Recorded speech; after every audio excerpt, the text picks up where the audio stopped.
which tonight, I guess, will be led by our FFA flag presentation. Thank you so much for being here. All right, good evening and thank you for having us. The officers team here has been working on a contest that they will be actually doing a speaking contest next week. And so they're going to present their presentation that they're going to do in the contest for you guys. And then I have a quick update to follow up that. But quick introductions. We have Brady McCollum, Shelly Hance, Hannah Campanile, Jesus Martinez Diaz, Landon Avila, and then Bailey Cassidy with us tonight. So go ahead, guys.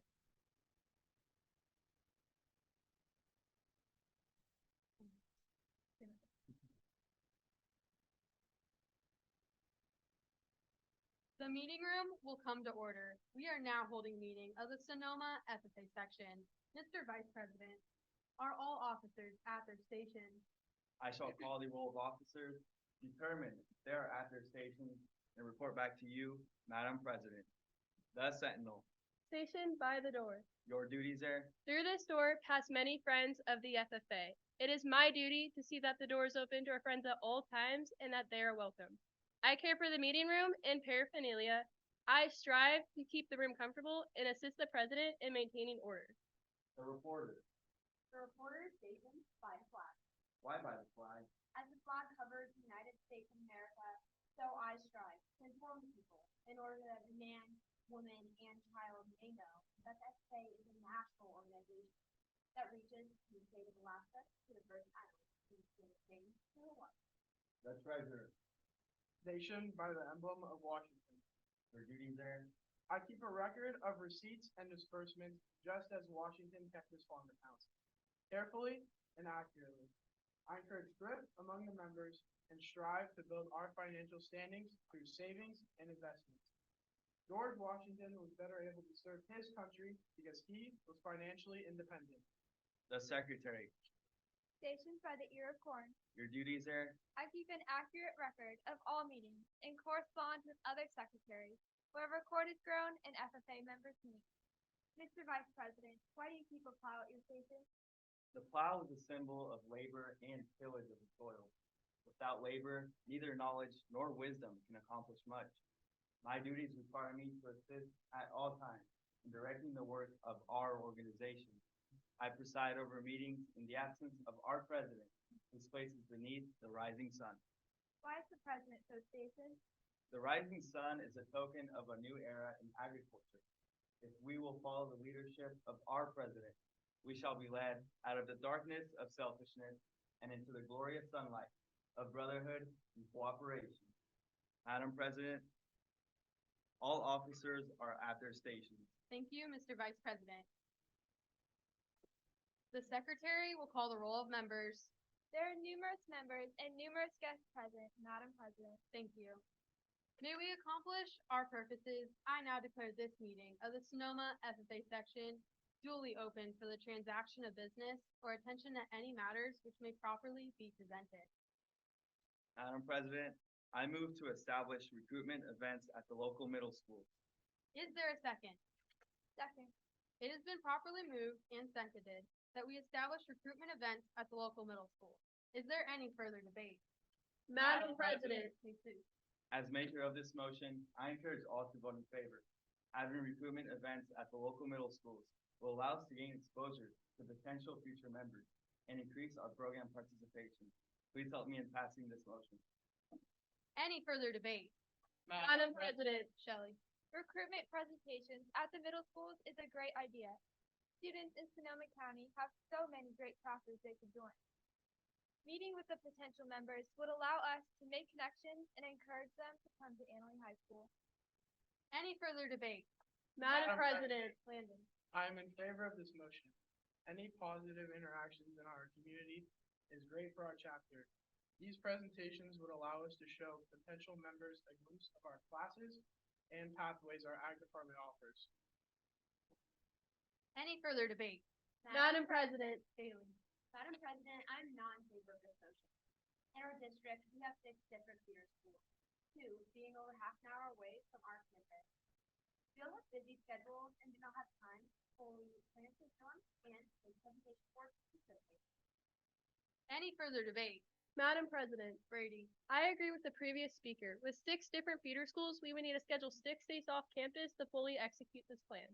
Our advisors would need to get subs, and the materials would add up in cost. Financially, this is a large undertaking and one I think we are not prepared for. Is there any further debate?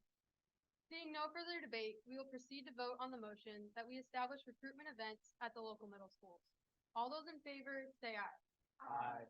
All those opposed, say no. No. The ayes have it and the motion is adopted. Madam Secretary, do you have a record of any new or unfinished business which should now be transacted? I have none, Madam President. Does any member know of any new or unfinished business which should properly come before this meeting? We are about to adjourn this meeting of the Sonoma FFA section. As we mingle with others, let us be diligent in labor, just in our dealings, courteous to everyone, and above all, honest and fair in the game of life. I now declare this meeting adjourned. All right, so again, this is something they would normally do at a meeting. They'd open and close it that way, but it's also meant to be, it's a contest. They're gonna go against all the other chapters in our section. So good job, guys. So in front of each of you, and attached on the online, is that this? I think it's the printer over there. Okay, attached to the online agenda is this handout. I made this for you guys. It's discussing or trying to showcase our 5 different kind of pathways and classes that are going on. Few highlights.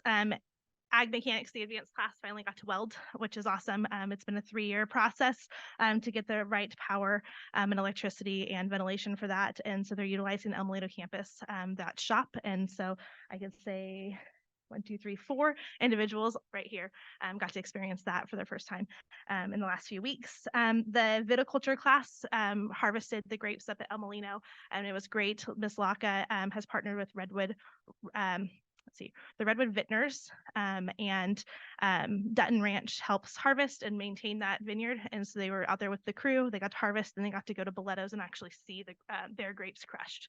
So they got to see the whole process, minus the wine making and tasting so far.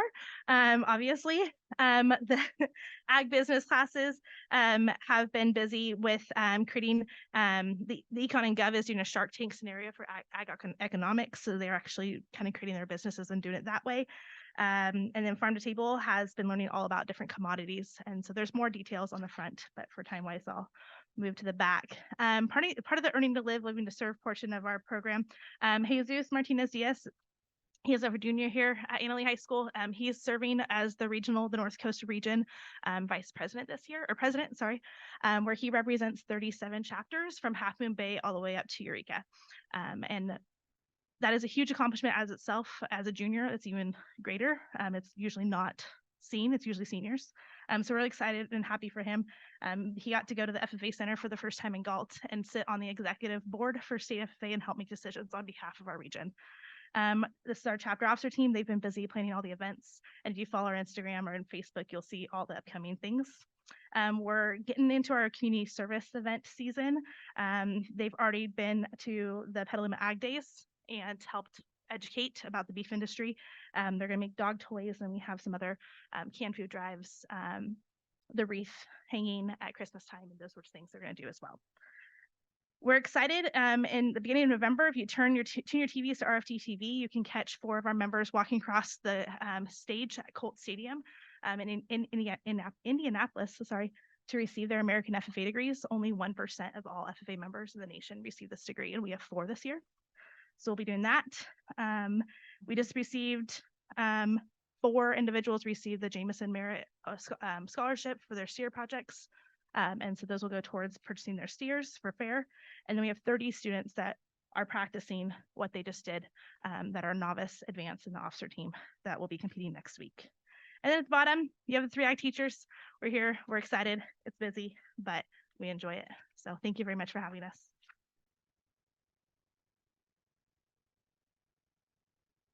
Thank you so much for such a wonderful presentation. You were absolutely awesome. Thank you so much. Madam President, Yes, can I say a couple words? you sure can. So first of all, I want to say thank you to you young people. I am just so intrigued by what you do, and to be able to stand in front of us and in front of the rest of our audience and speak like you do is phenomenal. So thank you for being able to do that. And congratulations to you for what it is you do. And thank you to your wonderful ag teachers. And I think I saw many of you this summer at the fair and with all that you did. I just want the rest of everybody to know what an amazing group of young people you were at the fair, and all of the awards that you won. It was phenomenal what these young people did, and the ribbons and the amounts of money they were able to garner for their show animals. It was amazing. And some of them actually had 2 and 3 different projects. They had swine, they had dairy, they had cattle, they had rabbits, they had goats, they had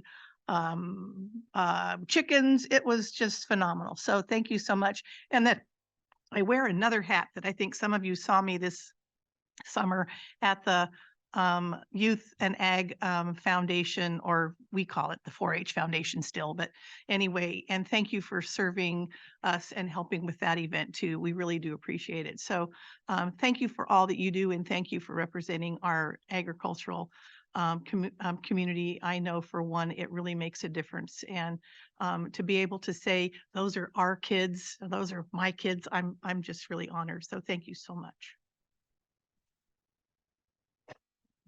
Anybody else? Would anybody else want to make a comment? Okay, thank you so much again. You were very impressive. All right, we are on input from the public regarding items not on open session agenda. Lily, would you like to start us out? Gosh, you don't want someone else to go after the ag kids? That's amazing. You guys are amazing. I'm here to speak on behalf of Casey Jones with a little update on Prop 28 and how he has a 0.2 job assignment this year, which is equivalent to 1 class dedicated to public relations release to encourage students to come to our school, specifically for our extraordinary arts programs, but he's not limiting himself to that. He wanted me to share with you some of the interesting facts and figures that he's dug up at the beginning of the year here. Willowside sent us the most freshmen, with 85 students coming to us from that school. Salmon Creek School sent us 8 of their 11 8th grade students. Sunridge Charter only sent us 6 out of their 18 8th graders, even though they're in the center of town. When he called, that school was unaware that we had an orchestra class, even though they are a Waldorf school, which means that they have string education from an early age. So that's a perfect target audience that he's going to really focus on to try and recruit more kids to come from Sunridge Charter. He thinks it's very important that we get the word out as soon as possible about the great programs that we have here at this district, because Tech High and Santa Rosa City Schools have already had their showcase nights, and ours is not scheduled until November 7th. It's very late in the game. Open enrollment for interdistrict transfers is from October 1st until November 15th for Santa Rosa City Schools. So holding ours November 7th puts us really late in the decision-making game. So planning for next year, we want to see that date happen earlier in the fall. He also took a poll of his jazz band students. They come to school for 0 period, which means that they start playing music at 7:20 in the morning every day. And they include students who are coming to us from Santa Rosa, from Petaluma, from Roner Park, from Cotati, and from Healdsburg. So that program is drawing students to our school. And he wants me to close by reminding everybody that drawing 5 students from out of district pays for a full-time teacher in our district. So these are the kinds of programs that we need to foster and continue to grow so that they draw people in and continue to bring us funding and wonderful students. Thank you so much. Thank you, Lily. David Carey.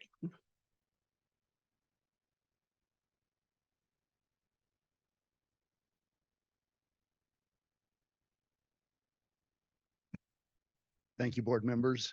I'm curious about two things, and I'll preface the comments about the first one by saying when we graduate students in June, in early June, we have here at Annalee close to 400 and more than from Laguna as well. And as has been recognized on numerous occasions, we've got a lot of really outstanding students who graduate here. And that's in part recognized countywide by how abundantly the district was represented in some of the Democrat awards for students.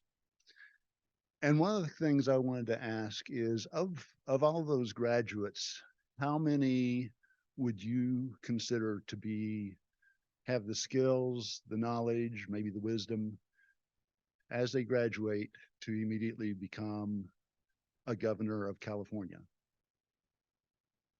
And maybe think of it not in numbers, but maybe more generally, what percentage? Is it closer to 0%, 10%, 50%, 95%?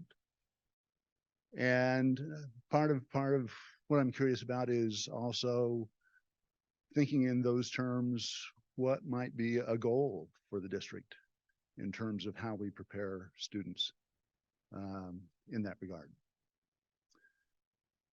So I'll leave that as kind of an open question for you. The second thing is, and kind of moving on in terms of goals and LCAP, one of the challenges of LCAP is that in some ways when you put it on LCAP in June, you're dealing with looking back at data from a year prior to that. And it's kind of like driving down the highway at 60 miles an hour and getting all of your input visual and input about where you are and what's around you with a 1-minute delay. Makes it really hard to do planning and to execute well. And so my understanding is at this point now, we actually have data, test scores, that sort of thing from last school year now, that those results have been published. And so I'm curious if you'd be interested in maybe in your next meeting or so to discuss that and see, maybe not go through a formal update of the LCAP, but at least kind of take a look and see where you think you are and how that might give you some insights about how to move forward. Thank you very much. And I'd like to remind everybody that public comments from people who were not able to attend are attached to our agenda, and they were submitted by email. We are now on consent calendar, so I need a motion.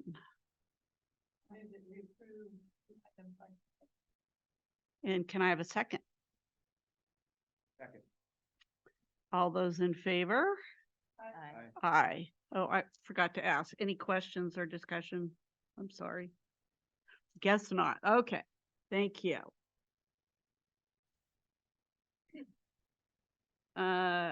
Actions on items heard in closed session. There were no action taken during closed session. Thank you so much. And reports, student board representatives, Phoenix.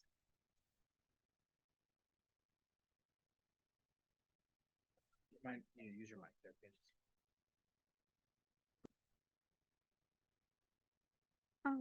Okay. Firstly, on Friday, the 29th of September, we had our first school field trip of the year, hosted by our science teacher, Mr. Shaw. We took most of our school to the San Francisco Exploratorium. Students split off into pairs to explore and made observations about the different exhibits we found interesting, putting together video clips to make short presentations to turn in for science credit. Second, last Thursday, Mrs. McClellan came to visit Miss McNamara's English class and helped students sign up for digital library cards that we can use to order books to the library on our campus. Additionally, last week was Banned Book Week, which generated some great discussions about censorship. Earlier in September, we made our Club Fridays official, with each teacher taking on a club to lead during advisory. Some students are also putting together their own clubs. So far, we have gardening, weight training, string theory, extra credit, culinary, Pink Panthers, and a makerspace, which includes 3D printing and music and some other things. So this has been a great outlet for students to express themselves and explore different interests while earning elective credits. On October 6th, we had our second First Friday party with music and games hosted by Mr. Myers Advisory. They put together a barbecue lunch featuring burgers and hot dogs, allowing his students to put their culinary skills to the test. Thank you. Principal reports.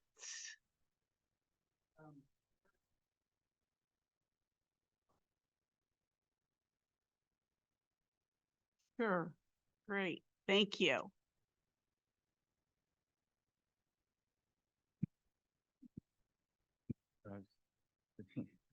Okay, good afternoon, everyone. I'm going to be speaking on behalf of Karis Morash for the annually leadership report. So the back to school rush for the leadership class has calmed down, but has been replaced by the rush leading into homecoming. So sophomores recently hosted a movie night where they showed Teen Beach Movie and sold pizza and cookies. The profits from this event totaled almost $2,000. Since this is essentially the first opportunity that sophomores had to raise money for their class, it's a great contribution for the account for the class of 2026. Our homecoming is on Saturday, October 21st from 7 to 10 p.m. at the Forestville campus. Juniors in the leadership class have been hard at work planning and ordering the decorations to fit the theme of the Enchanted Forest.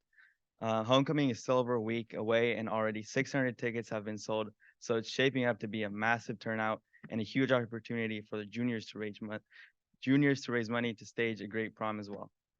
For our homecoming spirit days, we have in order PJ Day, Adam Sandler Day, Rhyme Without Reason, and Class Colors. We will round out the week with a blackout theme for our homecoming rally and homecoming football game against Santa Rosa. We're hosting multiple brand new homecoming events this year.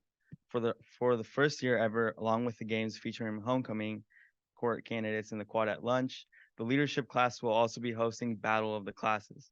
We will have games every day with competitors from each grade level participating in a series of games to earn points for their grades. At the end of the week, we will announce the winning class.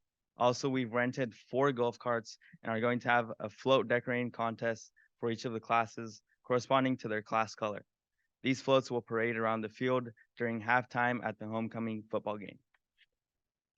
Our freshmen are new to the class, but have been hard at work already. They are nearing the end of their first event, a school-wide fundraising drive. Proceeds from the fundraiser will benefit the Maui Wildfire Relief Fund. Additionally, the leadership class is preparing for the middle school visits. We plan on visiting the 8th grade classes of feeder middle schools to give them an idea of what they can expect in their high school experience. Overall, there is a lot to look forward from the leadership class in the next month. Thank you. Thank you so much. Great job. Okay. Yes. Absolutely. If you guys would like to go, you sure can. You don't have to sit there through the whole meeting. Yeah, you did an excellent job. Once again, thank you. Thank you. Good thinking. I thought they just were having so much fun, they wanted to stay. Okay, principal reports. Who'd like to go first?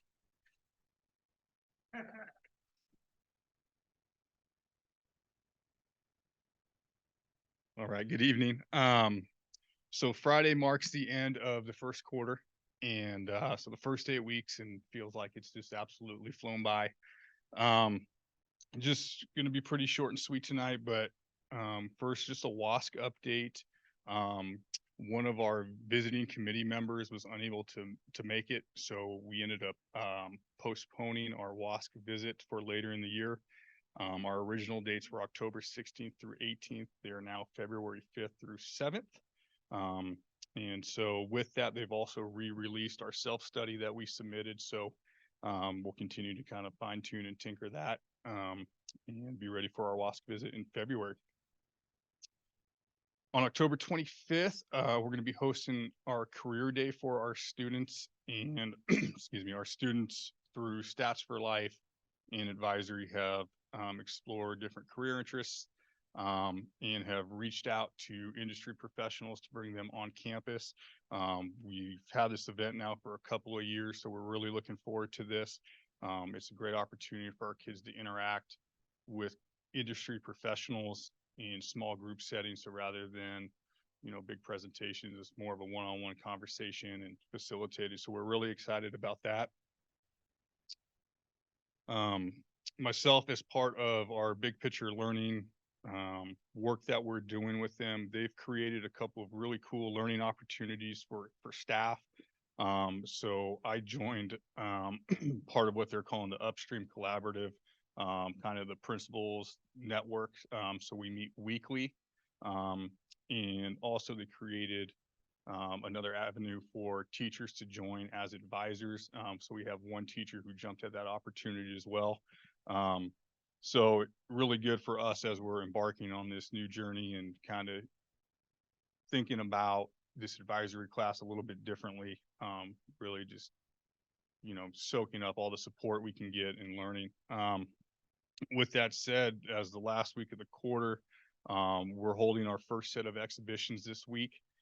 And I sat in a couple classrooms today and just witnessed some really outstanding presentations by our students, which is great to see. And the process of the first 8 weeks, I really want to commend our teachers, because it's a shift in thinking from teacher driven to student driven, and really facilitating what the students' interests and needs. And it's I'd be lying to you if I said it was perfect to this point, but really just want to commend the staff for sticking in there. And we just been tinkering with this, and what we've learned over the first 8 weeks has been just really valuable, and we're looking to level it up for the second quarter and continue growing from there.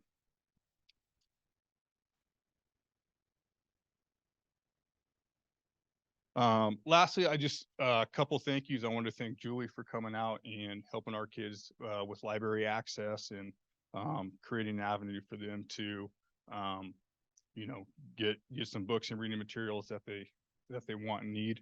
And then we also had a gentleman by the name of Ken Smith from the Forestville Planning Association came by randomly last week and donated 2 seemingly brand new acoustic guitars.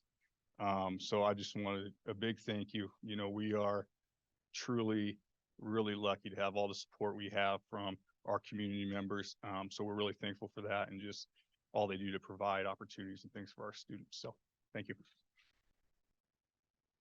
Thank you very much.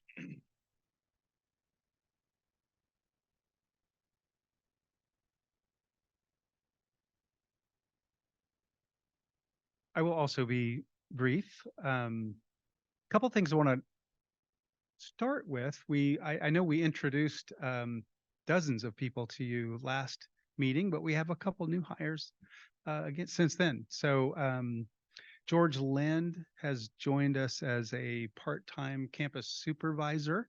And Lori Jones has joined us. She was already with us in the cafeteria. She's now also going to be helping out as an administrative assistant in the afternoon. And we are really grateful to have the help of both George and Lori. Caleb Cast has moved into a behavioral assistant position in our PEP program. And I think he's going to be a really great fit there. So really pleased with the personnel moves there.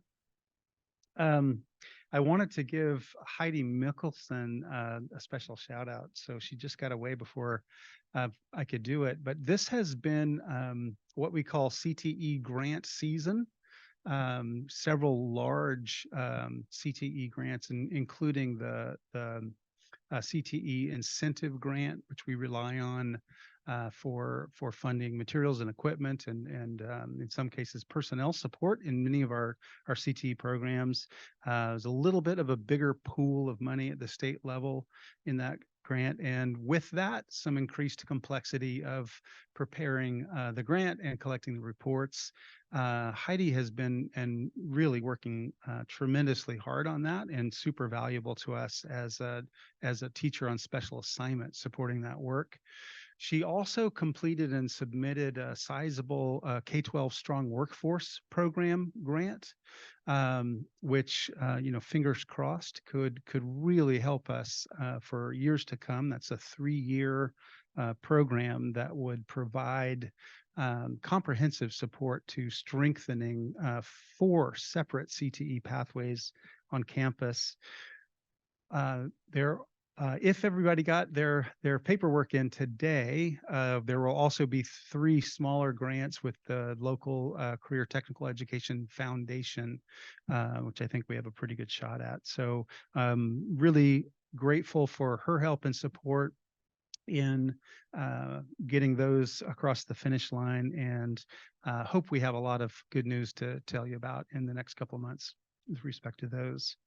I should also say Nicole Wilkinson provided a lot of support to Heidi there, and I'm going to limit my comments on the other work that she's done. I'm going to count on some of the board reports, maybe to talk a little bit about the professional development day.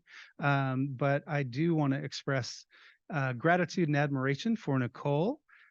She is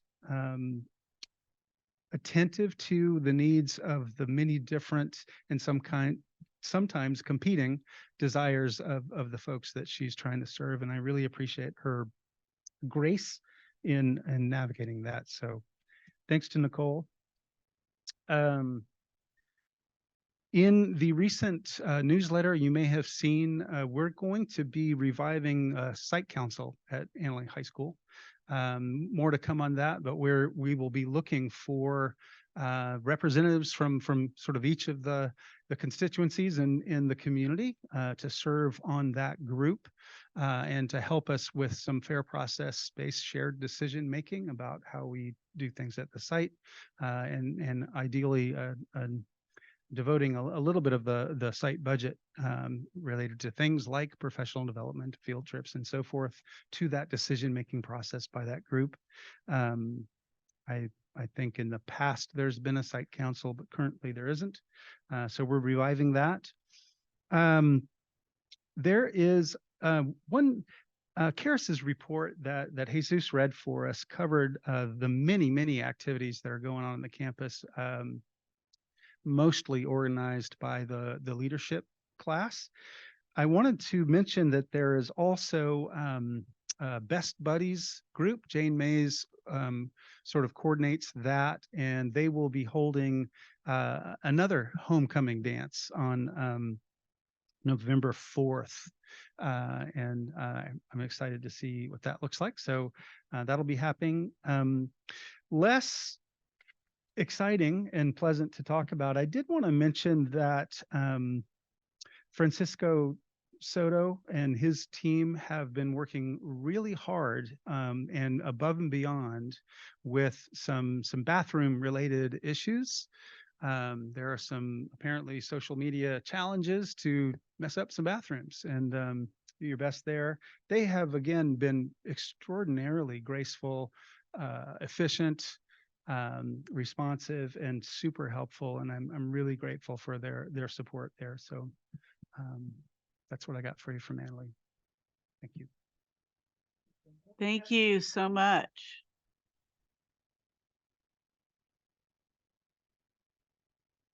Association reports. Lily, you want to go first? Who's next?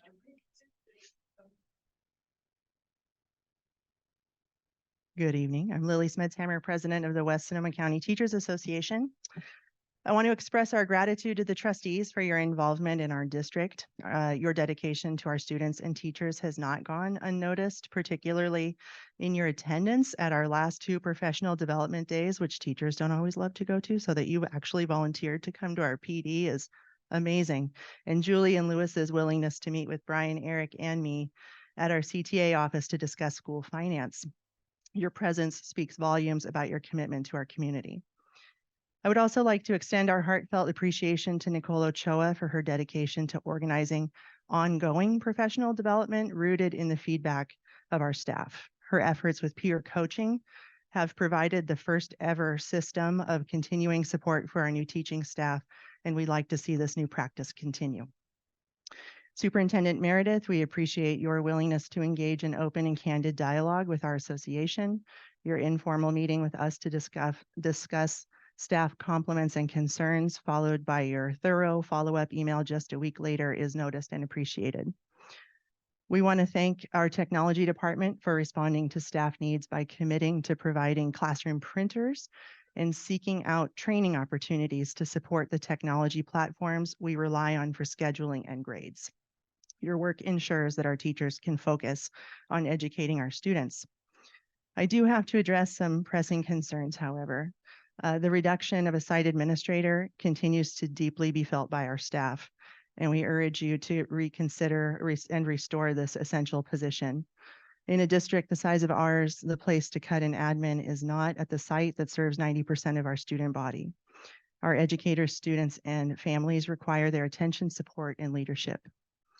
We also have concerns regarding the need for comprehensive safety plans and on-site disaster training. In today's world, it is crucial that our staff feel secure and well prepared to address any potential challenges. Another matter that needs continuing scrutiny is the burden placed on our teachers who have agreed to overtime positions this year due to a lack of allocated class sections. With record budgets, the money is there to keep our student to teacher ratios low. Let's break the mold and err on the side of providing a few more sections rather than undercutting that projection. With a $30 million budget, we can support for a few extra sections, ensuring the quality of the education we provide here is the best in the entire county. We look forward to our first WSCTA contract negotiation day of the year, scheduled for this Monday. This is a pivotal moment, and we firmly believe that now is the time for a record raise offer. Our district boasts its largest reserve balance ever, yet our average teacher salary lags nearly $13,000 behind the state average. We face a historic teacher shortage, and our goal is to attract and retain the most qualified educators for West County students. Thank you for your dedication and service to our community. The WSCTA hopes that you will continue to work hand in hand with us as we strive for excellence in West County. Good night. Thank you. Thank you very much. Do we have a representative for CSEA? Oh, I'm Paul, the president of our chapter.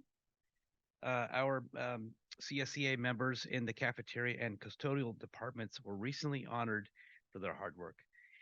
Our members really enjoyed and appreciated the cards and kindness. We appreciate the collaborative relationship during recent work with the district teams on the MOUs that benefited our members. We are looking forward to mutually respectful and beneficial negotiating session for our upcoming contract. Thank you.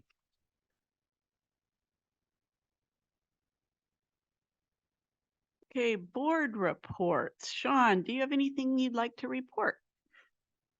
I do. I went to the CSBA Roadshow event, and first ever I've been to, so it was interesting on that level, and I did come away with a few nuggets, I think, but so it was, I would say overall it was a good call to go to that. That's it. Thanks. Unfortunately, due to, as my doctor called it, emergent knee surgery, I could not attend the roadshow. Anyway, I was very honored to be able to attend the Sally Briggs Memorial and say a few words on behalf of the district. She was one of our most amazing art teachers that worked for us for quite some time. I also was able to speak on behalf as being a parent. She had my daughter and made a huge difference in my daughter's life.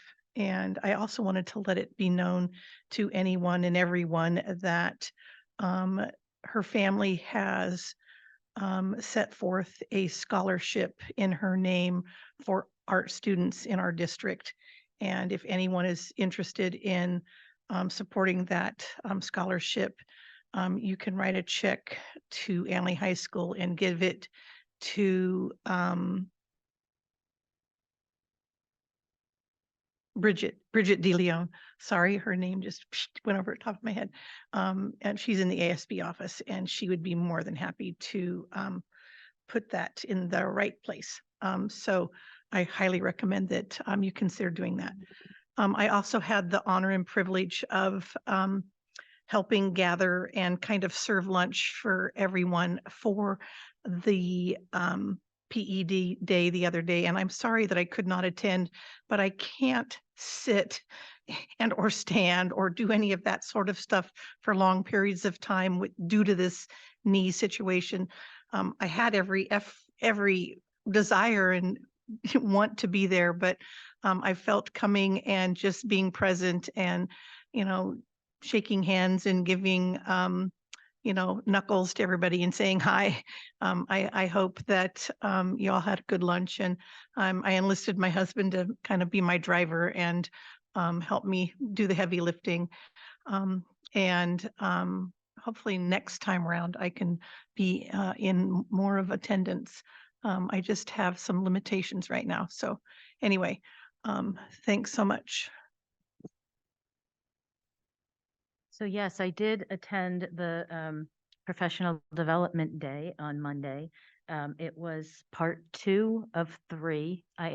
There's a number of different be a student sessions that teachers and staff can sign up for. And when we signed up for the first round back in September, that locks you into a series of 3. So I went to part 2 of grading for equity, which, I described it to my son when I got home, telling him how tired I was from being in school all day. It's really exhausting to be a student. And he said, well, what did you learn about? And, I didn't even use the word equity. I explained to him that, there's another way of putting grades into Aries that teachers can use, and the teachers who are taking this series of classes are interested in incorporating some of these methods that attaches grades to what they're learning. It's standard-based grading. And the facilitator gave all of these little hacks that she's used over time being a teacher and using a grading system like Aries. And rather than students collecting points for homework, points for quizzes, points for tests, the grade book talks about what they're meant to learn. And that way the teacher can track it over time. And so we're calling that grading for equity. And what's really exciting about it is that students and parents and teachers can all look at the grade book and watch the progress of students as they progress through the semester and really see where they need extra help rather than, well, they're not doing great on quizzes or class participation doesn't have a lot of points or so forth. And I know I had one kid that was just really good at collecting points. And what are they really learning when they do that? So I really appreciated that one. The second one that I took was on key labor indicators, and it really connects with what our CTE classes are and looking at what kinds of jobs are growing in our area. Unfortunately, I had to leave because I had a meeting that I couldn't miss. And so I only went to half of that one. So I don't know what they talked about in the second part of that class, but I do have the slide deck, and someday when I have time, I will delve into it, and I'll go to part 3 in November. When is the next one? January? January. So that was really great.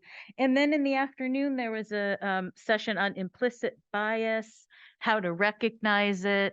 It was, I think, a good awareness building session. And really, I think it was nice to be able to open up the door of really noticing that sometimes we make snap decisions without even realizing it, unconscious bias. Also, the week before, I got to spend some time on campus. Eric Wyckoff's government class we're doing presentations on, they had a government unit and the students were divided into teams that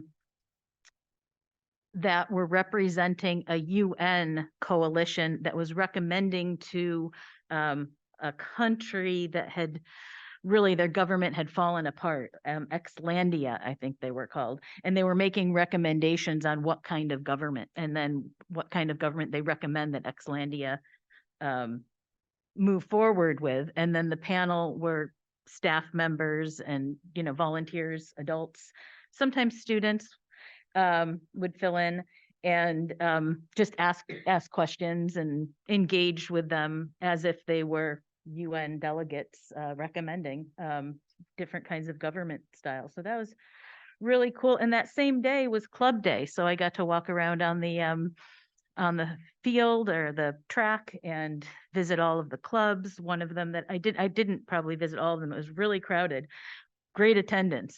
And one of them that I did visit was the Best Buddies group, and really glad to hear about the work that they're doing.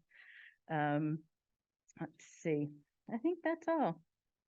I went to thank you for helping with me with my electric car challenges. I went to the CSBA roadshow and I had to park at a Walgreens, and then Sean picked me up and scuttled me to the meeting and then brought me back so that my car would be charged to get me home. It was way down in American Canyon High School, which is like a city, is one big high school. So that's my report. Okay, thank you. I just want to say I'm almost well, so I'm starting to do things again, which I'm really excited about. Greg, I'm going to show up at Laguna for the Closet by the end of this month. So I'm back with you. And just wanted to mention November 9th is the Ag Boosters Paint Night. I signed up for it. It's really fun. So if anybody's interested in doing that, it's a great event. And that's all I have. So it's our superintendent report. Thank you, Julie. Something to note before I start the report, we recently received a letter from the Sonoma County Commission on Human Rights. This letter is a public record. Should you wish to obtain a copy of this letter, please contact my office. As we heard, Laguna embarked to the Exploratorium last Friday, so I got to step in and hang out with the students and staff that stayed behind and relive my principal days, and it was a really nice day with a few students and the staff, so that was cool. We've heard a lot about the Professional Development Day, so I just want to re-acknowledge all of the hard work that Nicole Ochoa-Wilkinson had put into collaborating with colleagues and administrators to develop progressive, ongoing PD that's relevant based on what we've heard in terms of needs for our staff. I want to appreciate staff for their engagement. I too participated in the labor market indicators session, part 2. I also was able to facilitate a circle to engage in conversations regarding feedback and takeaways from the day, and that was very insightful. I want to note that the Annalee Alumni Association volunteered to support with preparing lunch, but we acknowledge that that may be a better event to host a barbecue in the spring. And so they helped us out with delivery and distribution for lunch for the day. So thanks to Jeannie and Joe for doing that and the others that helped out. I'd like to acknowledge all of the hard work that our DEI committee has been engaging in and developing our action plan and next steps. We had a meeting on September 18th.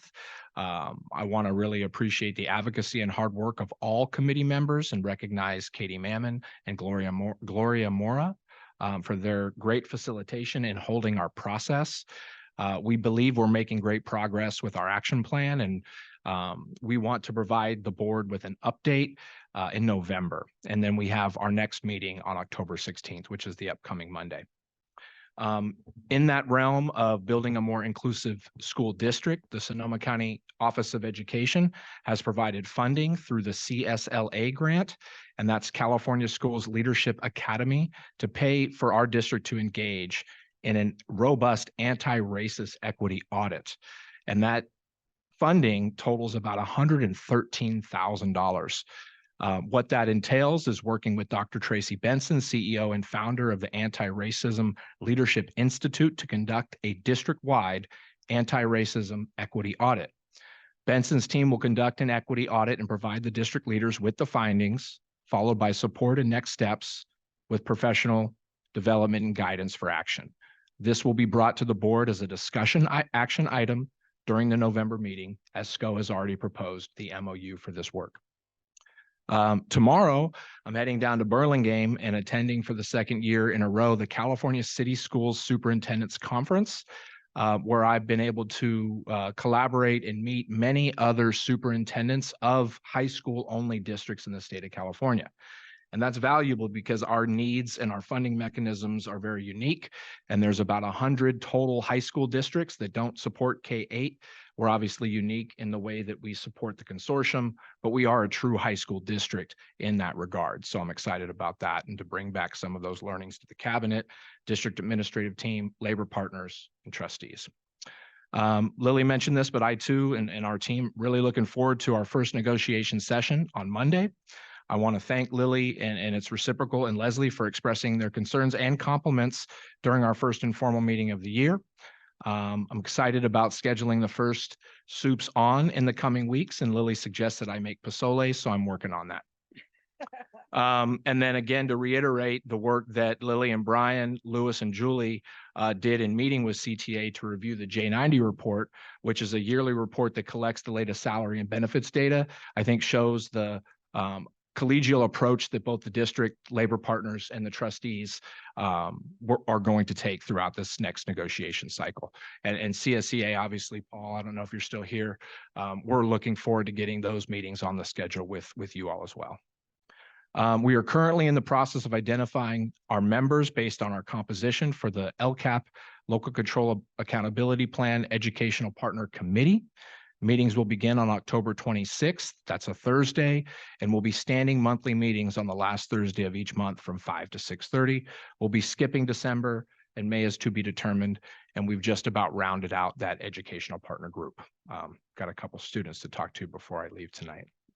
We're really looking forward to reimagining the vision of our district through the LCAP strategic planning process, as I've mentioned in previous reports. So thank you. That's all I have tonight.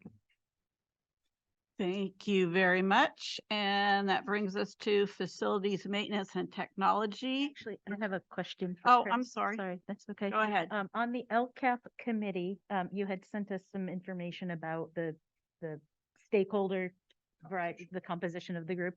And there's space for one trustee, and I just wanted to express my interest in participating because the LCAP is a special interest of mine. And you were with us last year. I acknowledge that. Trustees, is that something that you're all comfortable with? Debbie was there, diligent, and offered great feedback in contributing to that team last year. So, great. Cool. Thank you. You're in, Debbie.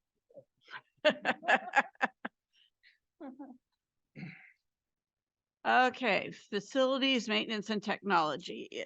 Consideration of approval of public art request from Annalise students for a mural on campus. Can I have a motion? And a second? Second. And discussion. Who is going to talk about That's me. this? I'm here.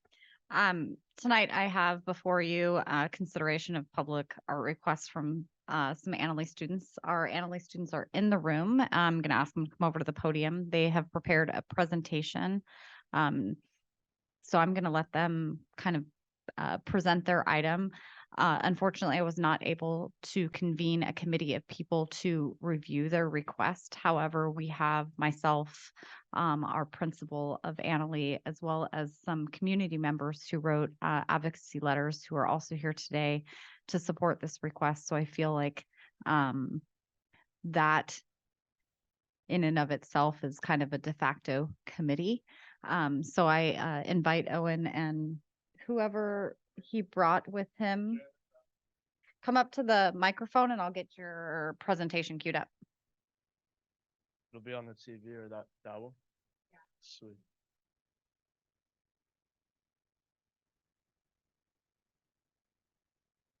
So I guess before we start, we have Mr. Forsland here. Introduce yourself real quick. I'm Mr. Forsland, social studies teacher at Anna High School and also a member of the Sebastopol World Friends organization that works with our sister city in Japan.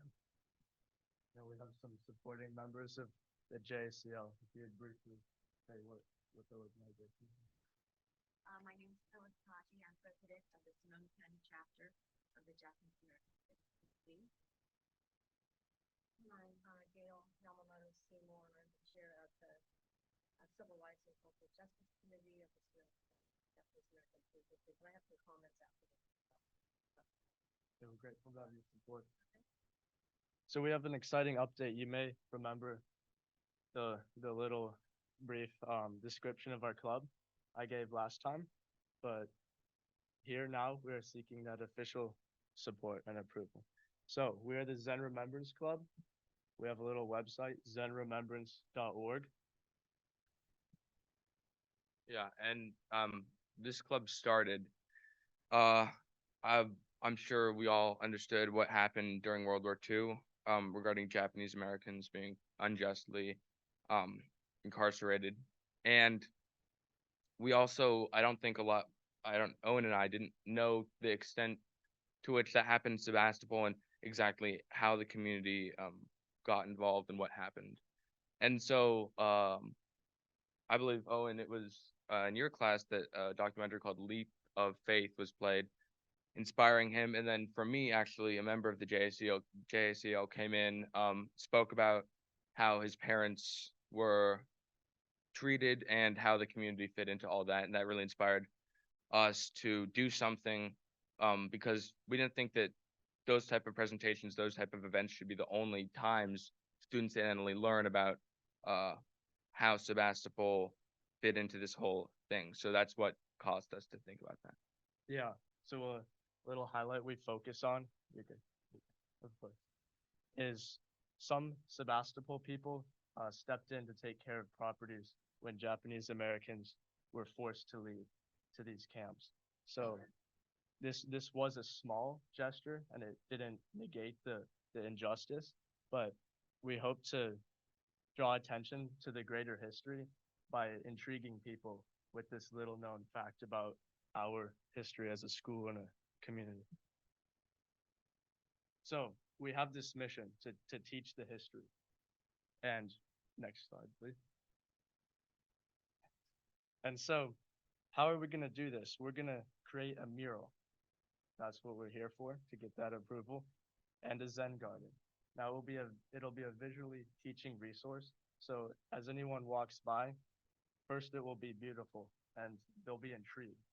And after that first step, then our hope is they'll learn about the history and we can teach a community focused way forward, saying in times of need, you can turn to your community. Even if the harm seems so great, little small acts can still be done. And as part of like Owen said, teaching a way forward with history, right? And this is going to involve the garden and mural, and we up on the slide you can see zenremembrance.org, and we have an Instagram, and then we're trying to make this actually impactful. We want the mural in the garden not just to be a kind of materialistic thing that we put up there, but actually something that's well thought out, we've designed well, that we put time into consulting with people so that it does actually have some significance. And that up there is the location. So it's that wall right out there. And we're going to transform it.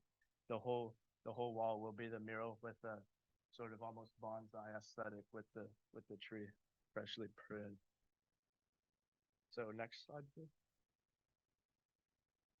As for the design, we've done some sketching And I'm an artist myself, so I will be painting this mural. As we can see up there, there's two different designs as we prepared Dylan, another member, to model for the real mural. So that is a Japanese American man leaving as he's forced to leave. It's a symbolic mural for the incarceration camps. So the baby looking over his shoulder is the only person that will be looking at the viewer, and we hope it's going to be very powerful. And then we can see that small gesture of the rake being passed off. But the main focus is on this history and what we should do about it moving forward. And the origami crane, as the JCL is working on. They're sending origami cranes to Ukraine, which is a very nice app. Jalen Dylas. Hi, I was just briefed that I would be talking, but I am materials manager. I just make sure that we can get the materials to the site, transport the things around, talk to people to get the materials to the site. But yeah, that's all really I do. I mean, obviously important, but not very complicated. And yeah. Yeah, so what are we gonna need materials for? Is this Zen garden, this dry garden? After we get the mural, we'll make a dry garden, symbolize water flowing, overall peace. So that's what we're shooting for. And we're also thinking about, as far as the garden's design goes, of course, right, part of the whole aspect of a Zen garden is the fact that it can be raked in different patterns, and it can transform over time depending on who's maintaining it, who's cultivating it, I guess. And we're also thinking about sourcing some of the stones and maybe some of the wood from the community, from the Sonoma County area, to tie it into where we are. So like I said, next slide. I'm an artist, so this is your preview of an element that will be on the mural. So that is the baby that will be looking at the audience, and most of the emotion in this mural is in this baby's face, right? The rest of the mural is beautiful or intense with the cams, but the baby should encourage people to be intrigued, like, what is this? And scan the plaque by our mural, and then they will learn more about the history. Next slide, please. Yeah, and so as far as funding goes, we want to try to get both the mural and the garden underway, so we've been working hard. We got in contact with the JACO, and they've extremely generously promised to match up to $1,250 dollars of our funds we raise, and that is gonna absolutely allow us to build the mural in the best way possible, so that it'll be made out of materials and paints that will last, and that the garden will be made out of materials that won't degrade over time. And we've already raised $605, so if we calculate the match, that is $1,210, and we're not done by any means. We are going to try to raise more money, and we've been raising from the community. And as you see, this is a letter, kind of endorsement from the JACO. Yeah, so anti-graffiti coding, everything like that. Yeah. So our support has been very generous from the JCL, Mr. Wade, Ms. Bruneman, and Mr. Forsland, and more. So we would love to have your support as well in finalizing the garden and with the official approval of this mural. Next. Thank you, everybody. Any questions from the board? Where does the garden go? There's Right below the mural? yeah, right below Where there. the tree is coming out? Yeah, we of course we'd retool the whole area, but yeah, that's where we look. Thank you. And it's a dry garden, it's just sand and rocks. Yes, Jeannie. Well, I have to tell you, this is very moving. I've lived here my whole life, and some of my dearest friends were families whose families were removed from the area during the war, who were allowed back, of course, in time. And it was neighbors that took care of their ranches, their apple ranches. 3 or 4 of those families, and you've really touched me. I do want to make a donation to you, so I will reach out to Mr. Wade and get some money to him because you really, really have touched me. This is really amazing that you're doing this, and thank you because these sorts of things shouldn't be happening in our country, let alone around the world. And with what's happening right now in the world, this is even more touching to me. So thank you for doing this. It's young people like you that will make a huge difference in our world. So thank you so much. And I'm going to reach out to those families and tell them what you're doing. And I actually might be able to get some more money from them. We very much appreciate that. Thanks. Any other questions? I Go have ahead, Debbie. a comment and a question. My comment is that you all are very well organized and you presented this very well. I'm very in support of this project. It's a wonderful project.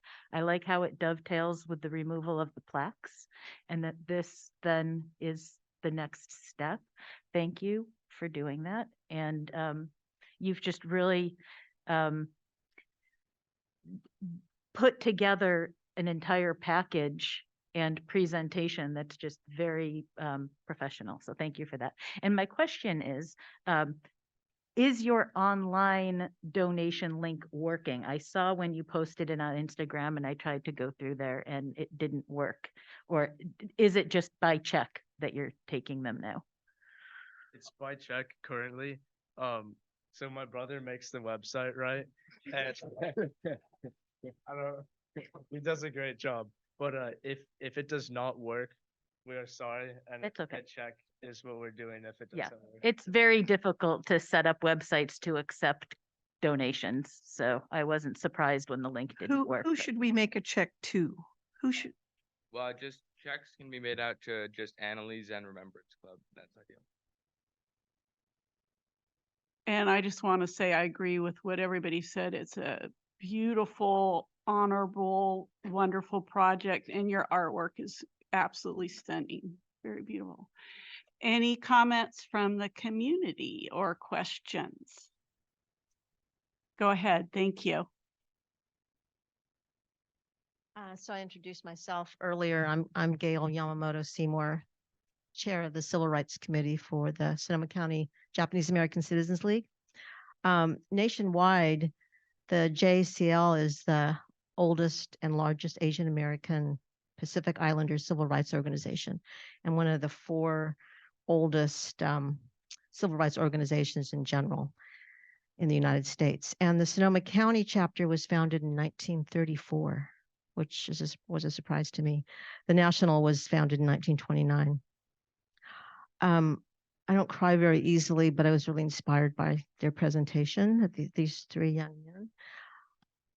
Brought tears to my eyes. Our parents were removed forcibly from California in the 1940s, and I'm sure they're very appreciative as well that there's continuing work and empathy going on to remember what they went through. So our chapter has been meeting with Owen about the Zen Garden, and we really appreciate that this is such an educational and creative proposal. It's a reminder of our country's racist and misguided past policies, and through education and learning from the past, it'll lead our youth towards supporting a more just and inclusive society. And, you know, we talk a lot, we read a lot, but to actually have a beautiful, creative Zen garden that draws people in and what's their curiosity is really what education's all about. And also it's nice that the eyesore is going to be taken care of and made into something that's more beautiful. So I want to thank these 3 young gentlemen for their creativity and their empathy. And we're so happy to contribute funds. And we also have a lot of connections for rock and other materials perhaps that we can help with. So our support is 100%. Thank you.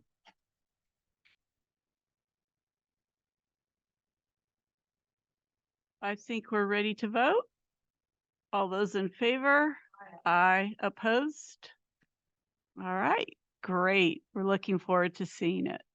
Thank you.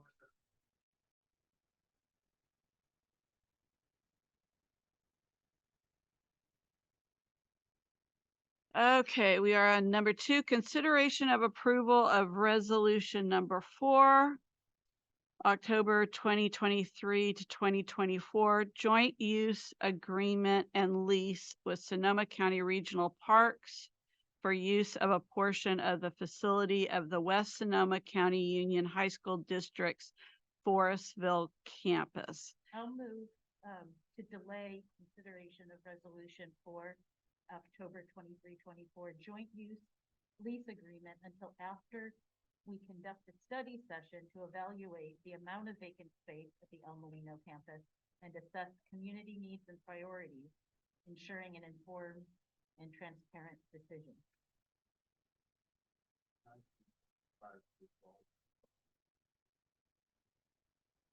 I'm sorry, I didn't hear you. Okay, all those in favor? No, we got to discuss. Sorry. Can I take these first, or would we like to talk about it first? Are these relating So we need to do the report. Okay, presentation first. All right. Who's presenting? Is that Jen?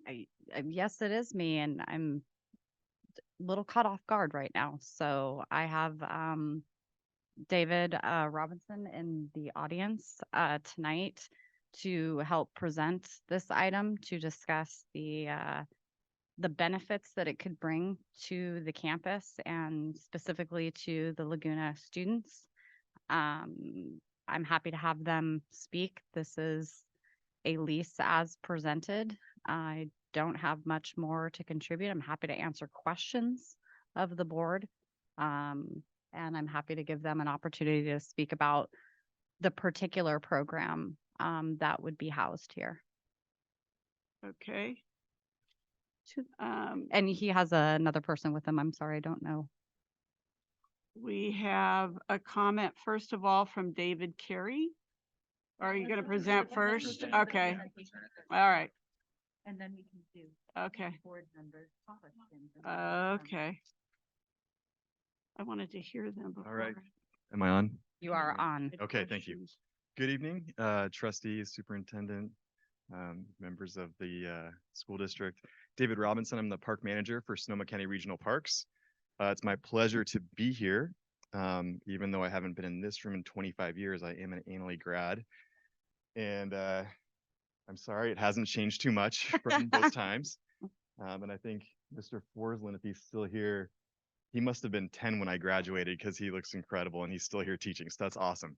So thank you for your time here today.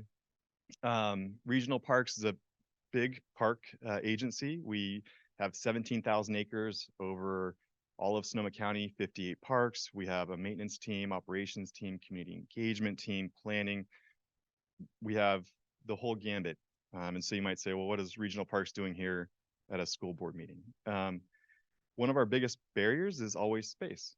Ms. Brunham has been working with me over the last 3 years on looking at some spatial areas, specifically the Forestville campus, that could help house both very small portion of our maintenance team, but more importantly, part of our youth and career programming. So without further ado, what I really want to get to the meat of is what we're really excited about is the opportunity that this provides for our youth and career pathways. We've built this program over the last 4 to 5 years, and I have 2 of the amazing folks that have done so. Guadalupe Navarro, who is our community engagement division manager, and Mark Morley, who's the program manager and in charge of the youth and career program. I could speak for hours on this because I think it's just the coolest thing in the world to actually have folks go through an internship program and move on and actually be hired permanently. And I'm probably cutting you off here, but we just hired our first permanent youth career pathway maintenance worker for our division. And it's so exciting to see that process. I am the maintenance manager as well as operations, and to watch that pathway and to give youth the opportunity to get the skills they need to get these jobs is just, it's not only our mission, but it's just a passion of ours, of all 3 of us here. So without further ado, I'd like to introduce Mr. Mark Morley. Good evening. My name is Mark Morley. I'm a park programs manager for Sonoma County Regional Parks, and I manage our Career Pathways program, which is basically constituted at this point of a youth crew. And so this crew serves youth that are 18 to 24 years old. These are youth who who typically have very little experience in in the job market. They're often youth who come with some barriers to work, whether they're foster youth, potentially homeless or formerly homeless youth, youth one way or another who have had some kind of obstacle to employment. And so we work with these youth for 6 months to a year, sometimes a little longer if someone needs a little more time. And what we're trying to do in the time that we've got with these youth is to, first of all, give them a paycheck so that they have the ability to take advantage of the other benefits of the program. And the other benefits of the program are learning, first of all, just very basic job skills, things like showing up on time, appropriate behavior, but then also park or lands management specific skills. They do most of their work is project work out in the field, although they'll occasionally support public programs. Mostly they're working on trails, on fuels management, work that's becoming increasingly critical in our community. The youth that we work with come from a number of partner agencies, Social Advocates for Youth, Conservation Corps, North Bay. We take in youth regardless of their experience. So we may have someone who comes, they already are a master on a chainsaw, and we may have someone else who's never worked anywhere before, had any job training. So just depending upon where they're coming from, we work to give them those skills, to introduce them to a professional environment, in this case, a government agency, acquaint them with the various career pathways within our organization and within a limited number of partners, expand their network so that when they go on to the next thing, they've got professional references, they've got people who they can talk to help support them. So since at any one time, we have up to about 6 crew members. Right now we have 5 crew members. Since 2020, we have had 19. 5 are currently in the program. Of the 14 that have either graduated from the program or left the program, 4 continue to work for regional parks. As David mentioned, one was recently hired by our maintenance team as a park and grounds maintenance worker too. That's a permanent position where they're making about $30 an hour plus benefits. And incidentally, that young person is a grad from Laguna High. We have another recent graduate from the program who we've hired on as a maintenance worker too, who is now the lead for the youth crew. So our longtime lead recently retired, and we have a new lead who is actually a graduate of the program. We have a couple of other extra help workers within parks, one who is on our natural resources crew doing substantial fuel abatement work, another one who's an extra help employee with our maintenance division. And then we have a couple of crew members who've gone on, one who's working at REI, one who's a crew leader at Conservation Corps North Bay. And then there are a few that have been less successful, and we're still working on those. But really what we're doing is trying to take kids from our community, not just give them a shot at a future where really there are not a whole lot of options for them, open up the options that are available to them, and also meet critical workforce needs in our community. I know It doesn't come as a surprise to any of you that fuels management is a critical need within our community. Why West County campus, the El Molino campus, as David mentioned? Well, yes, we need space. The other thing is this model, previously,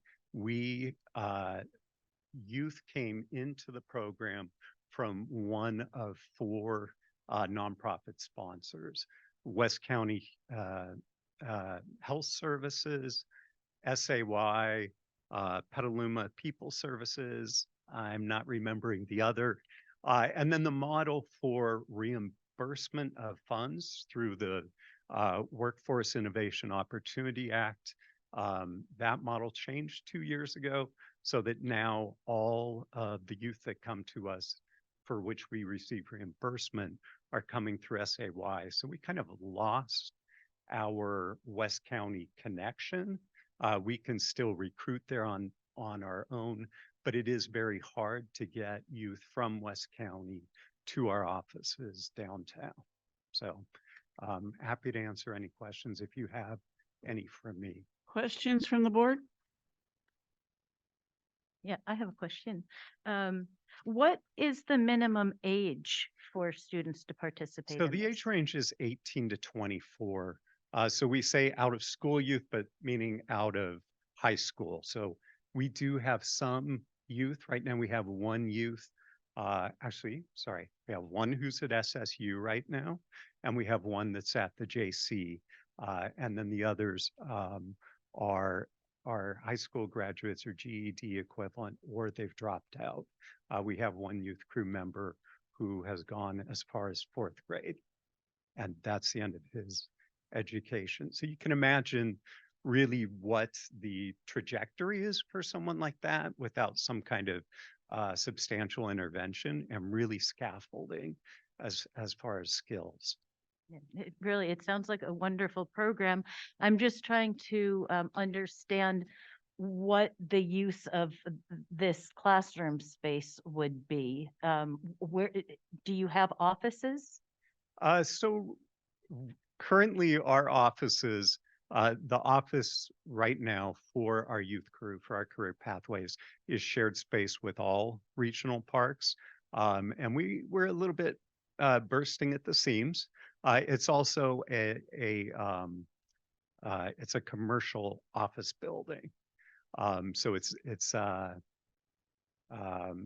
an ideal setup. There's really not room to say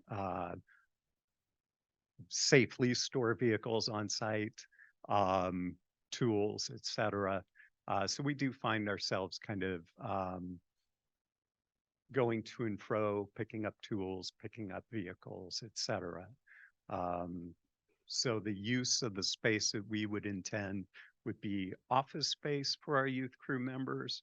It would be a place to meet. It would be a place to store vehicles. It would be a place to store tools.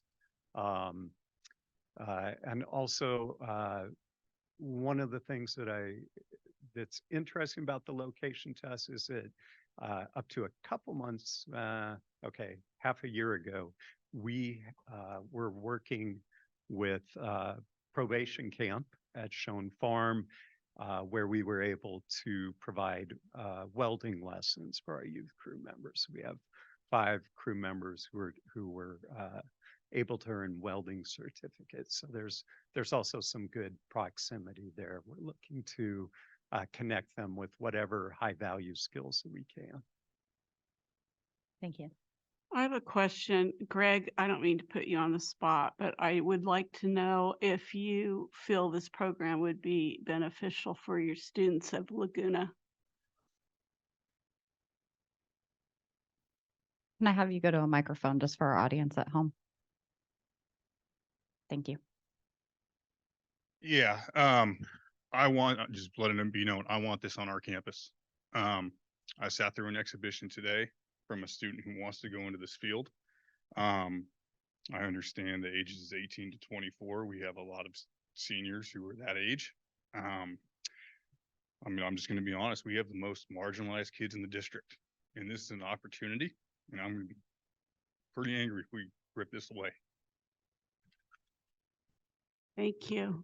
So I have a question. If this program is not housed on this campus, can our students still participate in it? Yes. I have a question. Go ahead. And maybe this is to Jenny, I don't know. So Jenny, we're looking at utilizing 2 classrooms? Thank you. 3? I'll clarify. It's a total of 3 classrooms. I just pulled up the map for myself. It's I3, 4, and 5, I believe, if I can read that tiny print. Plus an office space and access to the bathroom. If you guys open up your attachment, it's on the very last page of your attachment. I just counted off because there was interest in understanding what part of the campus isn't used. There's a total of 25 classrooms, not including these classrooms that are not being used by either Annalee, Laguna, or the consortium, or a mix of all of those. So I strongly support this lease, joint use. I've been working with regional parks on developing this for quite some time. It was done very strategic on what classrooms were selected, what area, so that there wouldn't be a lot of interaction per se. The locations of the parking would be kind of on the outskirts. It would also give a sense that the campus is continually having a presence on it. We have talked about, yes, their target is for 18 to 24-year-olds, but that there could be an opportunity for there to be some collaboration on campus with the youth program and to work collaboratively together. And I know Greg, when we initially met, was very excited about that opportunity. So I am definitely in support of this. I think that we can easily add them to our community, and it could be beneficial to all parties. So I'm happy to answer additional questions. Any more questions from the board? I do. Mark, the program sounds amazing. And, but you said that you currently have 5, or was it 6? 5. 5. And so, and Greg stated that he has several, I think he used the word several, students that are interested in this. Is the program able to expand to accommodate other students that maybe want to, I mean, and I'm sure that you have your own application and vetting process and all that, and I don't mean to get involved in that part, but let's say that Greg has 8 seniors that are either 18 or turning 18 and all want to do it, all pass your test. Would the program be able to accommodate that? Yeah, accommodating 8 coming in at the same time would probably be a challenge. We aren't scaled for that right now. Because it is typically 6 months to a year, sometimes a little more. We generally have 1 or 2 youth going off at any time and a couple coming on. As I mentioned, we're at 5. We can easily go to 6. And then, you know, there are different models out there. I did work myself briefly for CCMB, Conservation Corps North Bay, where at least at the time they were running crews of 10. And I'm not comfortable with that model. I don't think there's enough benefit for the crew members. But a lot of it is dependent upon who you have on the crew and kind of the skills mix. So, you know, there can be times where, yeah, we can go up to 7, potentially to 8. I say 6 because I feel like that tends to be kind of a sweet spot. To answer your question, I think we have the ability probably to take on in any 6-month period, probably a couple new youth. 8 at a time, not likely. I just threw that number out. Yep. And then there is another piece here. So just to, if you want to know the backside budget wise, Regional Parks funds 3 of these positions outright. And then 3 that I mentioned are reimbursed through Workforce Innovation Opportunity Act funds that come through Human Services Division. And so those youth have to be, we determined to be WIOA eligible before they come into the program. We also pursue grants. We have right now a Kaiser Foundation grant that's adding about 50,000 a year to our budget. So as we have additional funding sources, then we can also open up additional positions. Welcome. Any other questions from the board? Are we just doing questions now or? I'm going to take Discussion? comments now. Can I add just a note, please? Please. Okay, so we've been talking about our community schools of practice planning grant and the initiative behind the release of those funds and the intention of that grant with the state's intention to see more community schools across the state of California. What identifies a school as a community school? There's 4 pillars: integrated student supports, family and community engagement, collaborative leadership, and practices for educators and administrators. So while we've talked about the next steps of Sheila's assignment, will be conducting a needs assessment to put the district in position to go after the implementation grant, which is 3.5 million over 5 years. We've also built around the existing programs at Laguna, and we're really close to being able to identify our Laguna program as a community school. Continuing to build on the leadership opportunities, which Greg is doing for his staff through Big Picture Learning, this would also give us another opportunity to leverage leadership opportunities and career exploration for students. While the future may be unknown with regard to that campus, we have to think about now and about the funding that the state is putting forward to promote the building of community schools. And I believe leveraging this opportunity to build on the existing program while we embark on the needs assessment to build a non-continuation community school on the El Molino campus will serve the students of West County now. So it isn't clear to me that leasing space for offices, vehicles, and tools is necessarily in alignment with this pillar. It sounds like our students can absolutely still participate in this wonderful program, whether or not they are housed on the campus. And I do also think that there is a pathway for a lease such as this to move forward. I like to follow our board policies, and there's very clear policy about what a joint use agreement is, what the policy is around the sale or lease of district-owned property. And that is to protect taxpayer resources that were put there for educating. So a joint use agreement, and this was attached to the board packet for those of you that drilled down into that. But a joint use agreement, first of all, it should originate with a needs assessment. And such an agreement shall be based on an assessment of student and community needs, and may be designed to increase access to spaces for recreation and physical activity, library services, school health centers, preschool programs, childcare centers, before or after school programs, or other programs that benefit students and the community.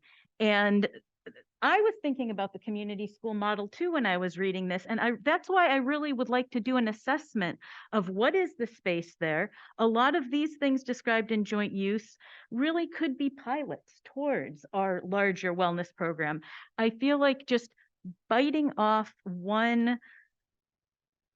leasing off a few rooms without looking at it as a big picture and then deciding as strategically, how do we want to use this space? We don't know who else even may be interested in this space. And that's the other policy on leasing space, because I don't think it really falls into the joint use agreement. That feels like it's a little bit of a loophole to bypass declaring it surplus space.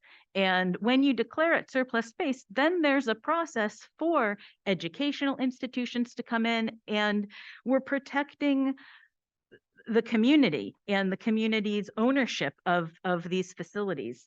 There's something in the resolution that says that, you know, we've declared that the community won't be disrupted because regional parks will follow all of the laws and ordinances. Well, if there's trucks, and we haven't even let anybody know that we're doing that we are considering putting trucks and tools out there. And it's an office, it's not an educational use. So I feel like there is a pathway towards partnering, but I think we have to go through the process of the policy 3280, which is declaring that space vacant and then determining what we want to be used there.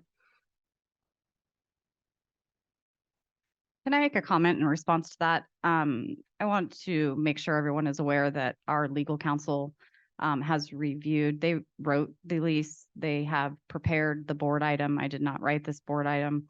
Our legal counsel wrote it.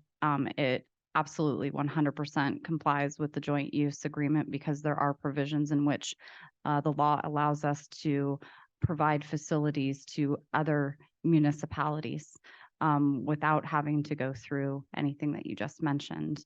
And the fact that the property is still actively and in use, we are not declaring it surplus. So we are not therefore subject to some of those provisions. And that is my opinion and our legal counsel's opinion of this item and why it's being presented to you tonight. So thank you. That would be up to the board president. Let me take the people who turned it in first, and then I'll get to you. Are there any more questions from the board? Not right now. Mhm. Oh, okay, go ahead. I'm sorry. You just grab the microphone. Go right ahead. Thank you and good evening. Again, my name is Guadalupe Navarro and I am the new Community Engagement Manager with Regional Parks. The reason I passed on the baton to Mark is Mark has been working longer with the youth crew. I being new to Regional Parks, what I'd like to address is with regards to the concern in terms of the use of the facility. I am a big proponent of higher education. I believe that all youth should have at least the opportunity to make that choice for themselves. And I feel like, unfortunately, our youth are often not exposed to and unaware that within regional parks, there's actually more than 20 different titles that exist in one department. And oftentimes that leads to equity, right?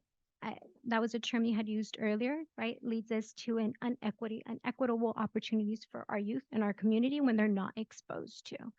So to me, a big truck is actually symbolic of an exposure of what a department is within Sonoma County and an opportunity for our youth. On the flip side, for our youth crew, as Mark mentioned, we're working with SAY, Social Advocates for Youth, as our partners. We're also working with youth that I'm looking to re-engage into education. And unfortunately for them, some of them, education is not a space in which they've had pleasant or positive experiences. So I'm hoping in bringing them back into a space in which I can promote and encourage higher education. The other big piece that I'm just launching, I'm actually in the process of reorganizing my organizational chart within community engagement, being the youth crew an area in which I wish to focus and develop in actual workforce development. I have years of experience working in education and also formally launching a Promotor Community Health Worker program with the nonprofit that was originally established as a one-year internship and eventually evolved to a 3-year internship program. You can definitely look it up. It's with Latino Service Providers, and it's a youth promoter program. So I have that idea in mind to create something similar for our youth crew, in which using this space, because again, it's not just space for us to load off our equipment and our trucks. What I'm looking to create is an actual work classroom environment space where we can launch resume workshops, where we can launch interview sessions or opportunities for our youth to experience what an interview is like, where we can provide certification training. Currently, all of our youth crew have completed the American Canoe the Wilderness First Aid, CPR, and AED certification trainings. I'd like to explore additional training opportunities for our youth crew that would be held in this space. I think and I'm really happy to hear Principal of Laguna is excited and willing for us to be here. So I'd like to see him as a partner as to how we can cross collaborate and create additional opportunities for our youth, not just for the Laguna students, but also for the youth crew of regional parks. So it's currently a program that has brought students in to introduce them to workforce. It is my goal that for the next year, it'll be a program that's not just providing the hands-on training, but it's instead providing a true workforce development program. So that's my intention with this program and it being housed at Laguna at this particular site. So I'm happy to answer any other questions. Thank you so much. Very informative. Thank you. Any other questions, new questions? I did have a question. Okay, One of the, I read through everything that was provided, and one of the, in one of the policies, it states that, community involvement is required. The word required isn't used, but I think the word shall is, which is basically you have to do it, right? I mean, that's what that means in a policy. Oh, sorry. Is everyone able to hear me? And so was community involvement sought for this? I wish I had our legal counsel here, because what's so hard sometimes about the policies that you're reading and the education code that you're following is that it says something here, but then you read the subset here, and then you go to here. So because they are also a joint use municipality, we're not therefore subject to do certain things. And I think there's a confusion about, we have not declared this campus not being used. So therefore, we're not subject to having to go through what we would call a 7-Eleven committee. If you were no longer occupying a campus and you were wanting to either offload it as a sale or a lease. The campus is very much occupied. It is in use. The board has not told us to look at closing that campus or selling it. So you are allowed to lease parts and pieces of your campus to multiple entities that come to you for just that. When I was at Santa Rosa City Schools, lots of our campuses were leased and it was allowed, especially if they were nonprofits or also public works, basically. Well, I'm not disputing that the joint use piece, or that we would need to declare it surplus property or something like that. But and I do have to say, this sounds great, and the program that you're talking about sounds amazing as well. But I'm just like, in reading some of this stuff, it seems like no community involvement was sought at all. I can clarify that. I think since my time here, I've been meeting with community members, both in the greater Sebastopol area as well as in the far west Russian River area. One of my first meetings, Debbie was there. In listening, I've also attended the Russian River Rotary Club to talk about future use of the El Molino campus. We have a design team that had a number of meetings during the fall, spring, and summer with active Forestville residents. And I can't tell you how many times I've heard people suggest utilize the Forestville campus as a community hub of resources.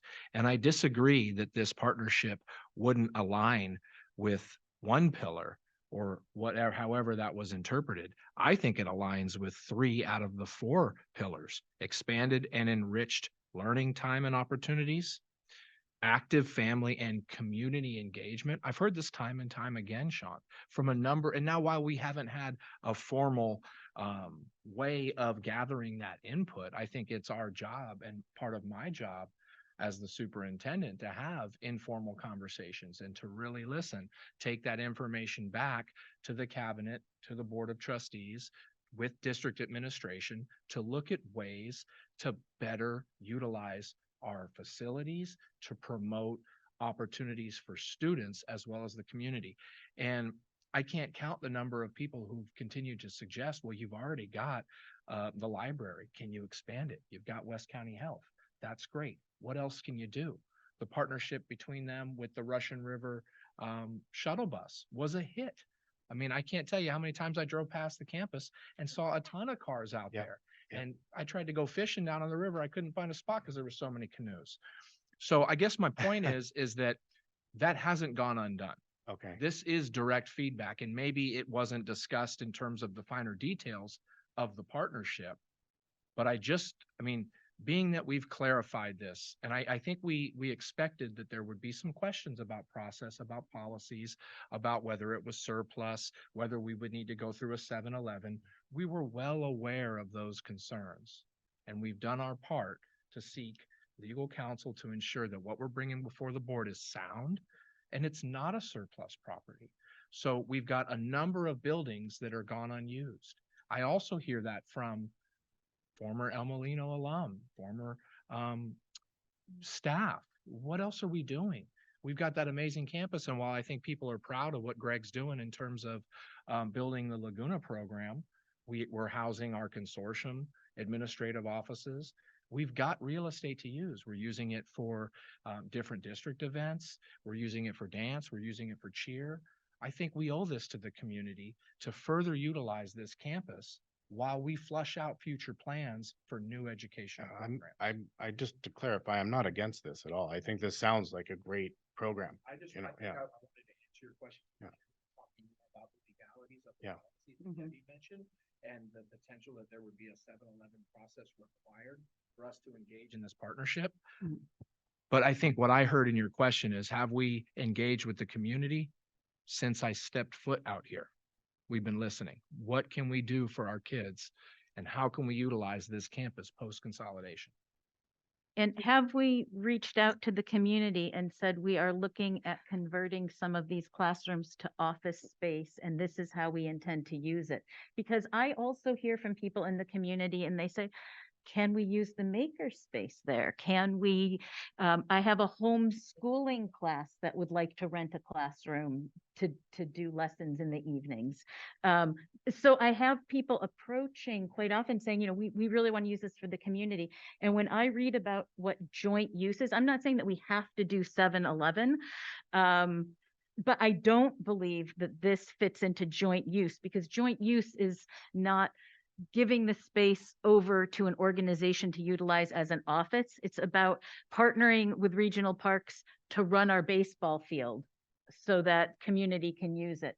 It's partnering with the library so that the community can come in. Joint use never is renting office space. That's not what joint use is. So this, and I think we're also in many ways conflating this wonderful program with a lease. And I don't think that they have to be together. I think that we can continue to partner, and you know, the program can come out and have, you know, afternoon lessons with the students and tell them about the program. But I don't really understand why you know, why a lease would be dependent at all on participating in this youth career pathway program. And I think that the best thing we could do for transparency and for community engagement would be to have a future study session with our board and welcome the public in and take a look at how much empty space is there? It's been sitting empty for nearly 3 years now. And that is not responsible use of our resources. So I don't think we should be looking at several classrooms and saying, what can we do with this? And then call it a day. I think this should really open the door to a much larger conversation about what is happening at this campus and what could we do for our community that would be the best and highest use for that space. And this might end up being one of those things, but I don't think it makes sense. Madam Chair, can I ask, Debbie, can I ask you to repeat your motion? Because unfortunately Lewis was out of the room when you made your motion, so he has no idea what you made your motion on. So can you I repeat your can repeat it. motion? Yeah, so I made the motion to delay consideration of resolution for October 23-24 joint use lease agreement until after we conduct a study session to evaluate the amount of vacant space at the El Molino campus and assess community needs and priorities, ensuring an informed and transparent decision. And did anyone second that? And Sean seconded that. So Okay, that's the I need- motion on the So table. then now I'd like to call for the question. So we need to vote. I need to take these comments Oh, from the okay, so we public need to make those first. comments. David Carey? So I have a question, and it's tends not to address any of the issues that you've been talking about here. It's a little bit more detail about the terms of the lease itself, and I apologize to our superintendent for maybe not prepping him for this question. My understanding is that in terms of custodial services and minor maintenance services that have been traditionally provided to the Forestville campus by district classified staff, that the lease provides some options for them to do that for the lease space, but does not require that the leasee, the SCRP actually use any of those options. In other words, they have a choice to not use district custodial services and minor maintenance services and provide it through other means. That's not entirely accurate. The custodial would be once a week and the maintenance is, our maintenance. We maintain the facilities. Thank you. Gail Seymour. She was the one who spoke of Hmm? the art program. She already spoke. Okay. Are we ready to vote? Oh, go ahead, Greg. Yeah, please. So people online can hear you. You know, when I look at this, and I'll be honest, I mean, the details of the lease are, you know, a little beyond me. But when I see this, I see it's about access and opportunities. And while, yes, our students may be able to participate in this program if it's not housed on our campus, we know that's not going to happen. He was just telling us West County's not represented. I know our students. Transportation is always an issue. Access is an issue. This is an opportunity. We may have 0 students end up in the program. We may have 5, or we may ask them to bump it to 8. I don't know, but it's an opportunity. So that's where I'm coming from.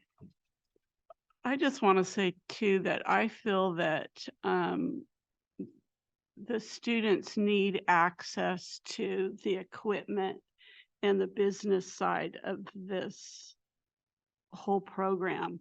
I think it's part of the educational experience to have exposure to those things. So I think it's important actually for them to be on the campus. And I agree with Greg that if it was not available on Laguna campus, the kids would not go. So do we have any other comments or questions, or can we vote? Well, let's be clear, because the vote is kind of inside out. The vote Motion is to table. Correct. So a yes vote Is to table it. is to table. Right, a no vote to be clear. is to not. Okay. So those in favor say aye. Aye. Those opposed? No, No. I would like to make a new motion. Go ahead. I would like to make a motion that we support, I'll find the right words here.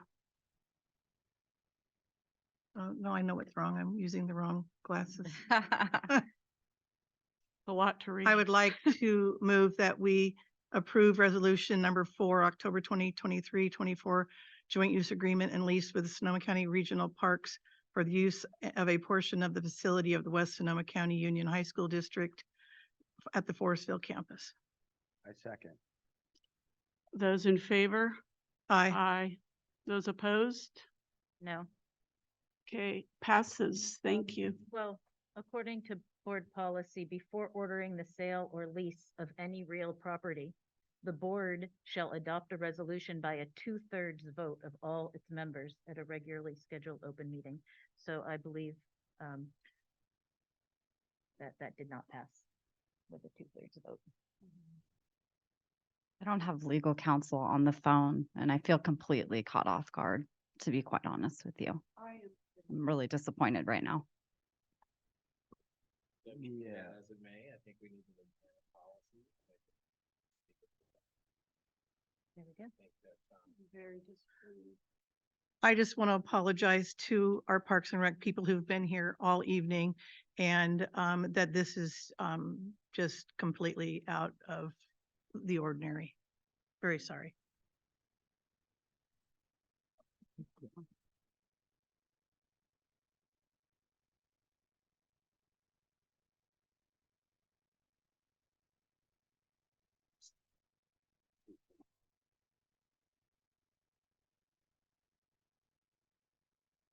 Measure A bond and budget project updates. 1 second, I'm getting my document up. Me and share screen are struggling tonight. Who's doing this?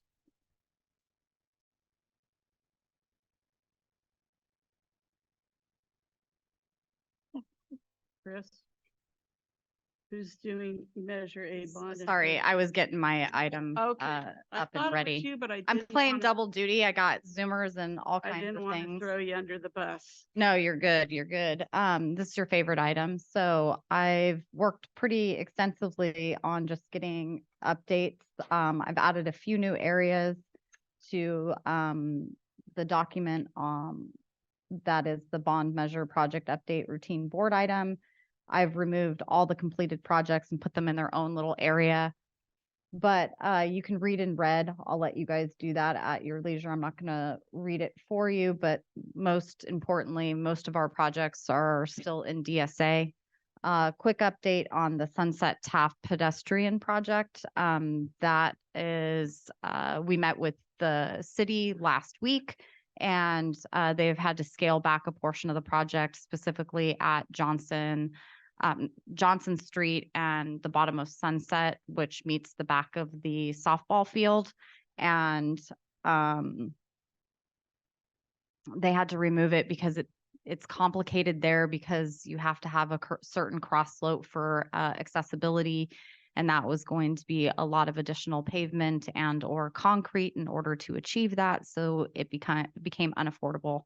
So they have removed that from the scope. It's still included in their like city plan, but is not currently funded. Currently the other pedestrian, which is the one that we're all worried about crossing the street over here from the back side of the gym to Student Services Center. That's still in progress. They believe they'll have funding for it and the plans should be done by the end of the year. So those are the noteworthy projects that we're working on. I've updated the bond budget based on Series C sales that happened in May, which we netted just shy of $24 million. We currently have $29 million committed and encumbered to projects that you guys have approved. That would leave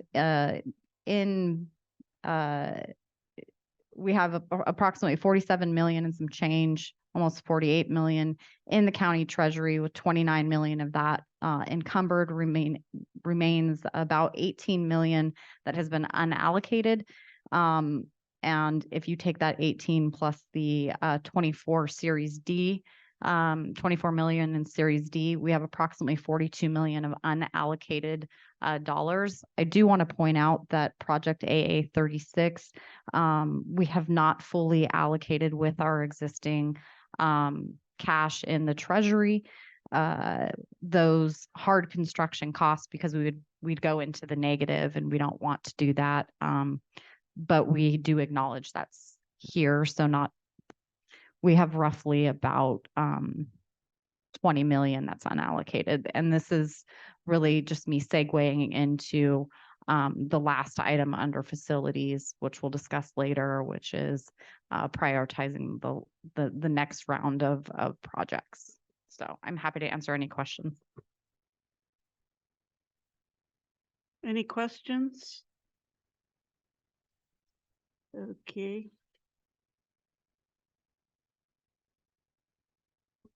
Discussion and possible action for district energy efficiency goals for new construction, modernization, and specific direction for project AA 36, Annalee New Career Technical Education Classroom Building.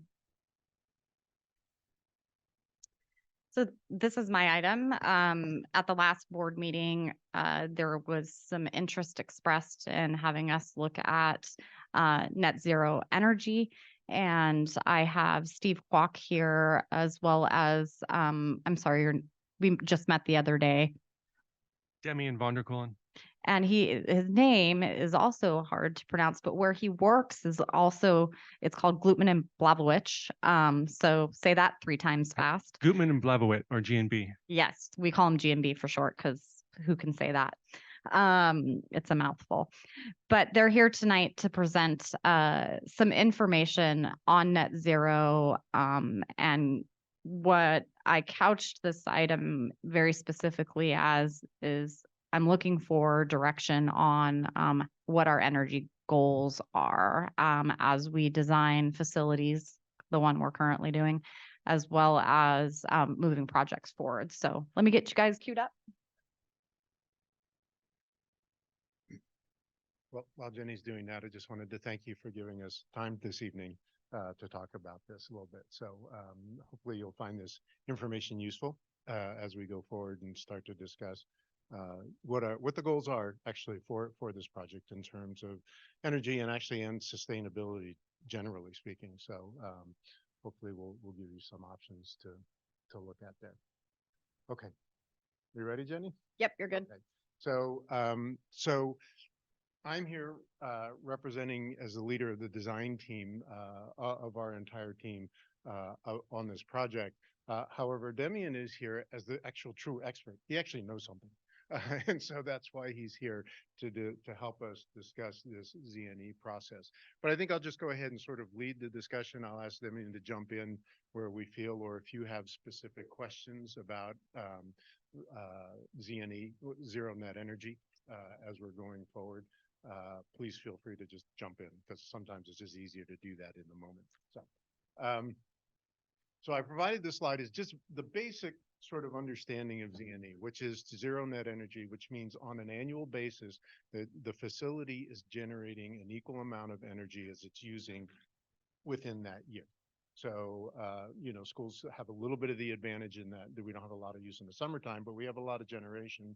So that helps a bit get there. But so as the basic definition, that's it. And this should not be confused with zero net carbon. That's a different issue. But so we're here to talk about zero net energy this evening. So, Jenny, next slide. So ZNE is kind of, it has some challenges to it, just sort of in general as a concept. It's a great goal, and I think we're eventually going to get there, which we're just not quite there yet. A lot of the technology that's used to get us, get our building systems to ZNE really aren't quite there yet.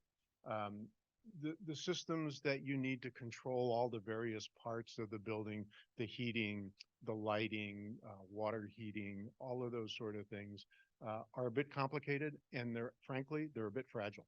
They require a lot of sensors. It generates terabytes of data in order to be able to run facilities such as this, which means you have to have a fairly robust computer network system. They're complicated, frankly. Generally, to run these systems, you need a dedicated person who fully understands the system, all the components of it, how it works, and more importantly, be able to troubleshoot it when it doesn't work, because a lot of times it doesn't work. And I kind of speak from experience.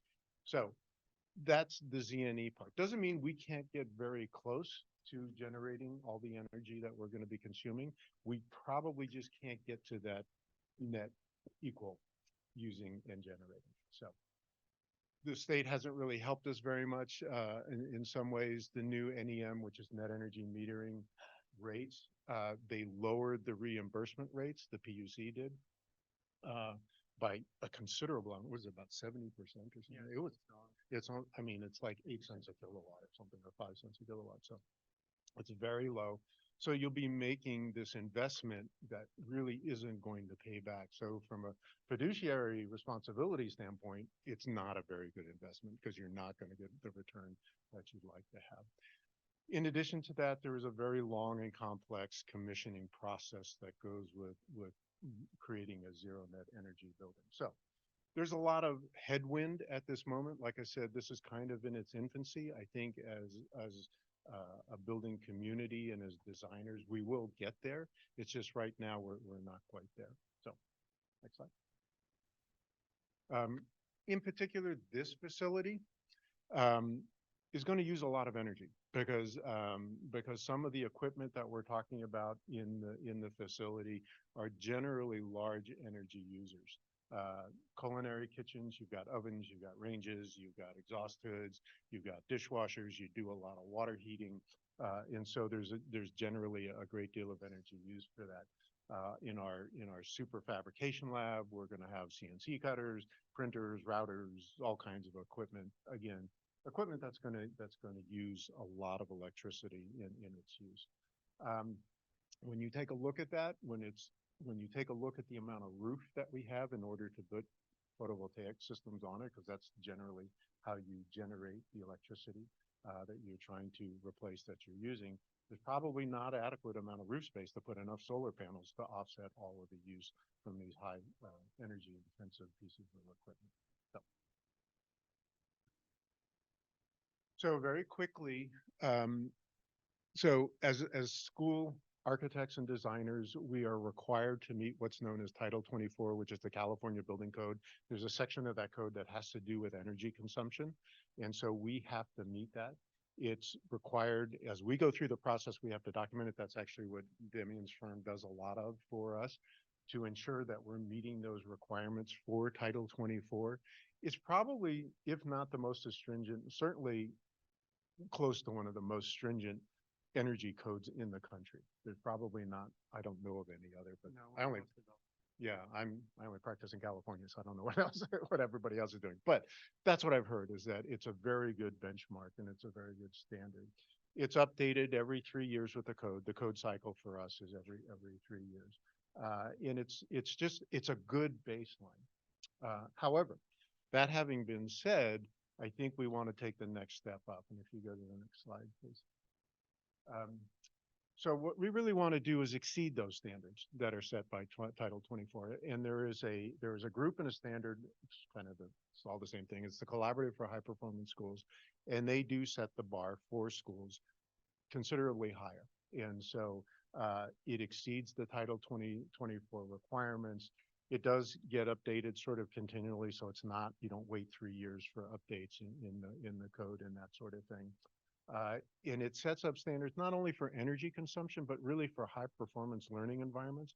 So it'll talk about everything from, thermal comfort, having adequate daylighting, making sure the space is acoustically good so students can hear, and it's easier for teachers to teach. And so there's a whole broad thing, even things like bicycle racks. It tells you this is the number of bicycle racks you should have, and that sort of thing. So it's a much larger overlay than just energy. But what we would recommend is that you adopt this standard as the standard for the district for design criteria. A lot of our districts, I think actually most of our districts now require us to design to the CHIP standards. So that's what we see. It's a very effective standard. It gives you highly efficient buildings, and so that really is kind of what we're looking for. So just as a quick conclusion, we're likely, because of this, to the type of facility that we have and the size of it, we're probably not going to actually physically be able to get to a zero net energy kind of building. We've got high energy uses. We have a limited amount of roof, and so we're only going to be able to generate so much. So and then on sort of the more pragmatic side, it's going to be a big investment. Getting to ZNE is expensive. You've got to buy all of that equipment, buy all those systems, buy all those sensors. You're monitoring everything, and then you've got to be able to deal with the maintenance of it. You know, we've had experience with schools where a $5 door sensor has shut down an entire heating system, and it took us a while to figure out what that was. And so in the meantime, the students are in classrooms in 50-degree classrooms, and that's just not a good idea, right? So they tend to be a little bit fragile.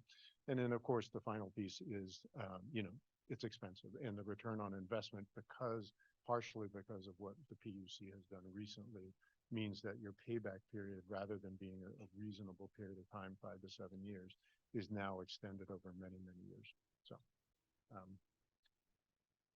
I think I probably already said this. This is our recommendation to you, is that you consider adopting the Collaborative for High Performance Schools as your benchmark and as your goal for sustainability for the design of this facility. Want to add anything to that? And also too, the CHIPS is fantastic in that its presentation is very straightforward. It gives you a checklist, and that fundamental checklist lists all of the interesting parts that it has. And it's pretty long list, everything from energy. He mentioned comfort. He mentions outside air, fresh air. There's all these applications that come together, and it's very synergistic.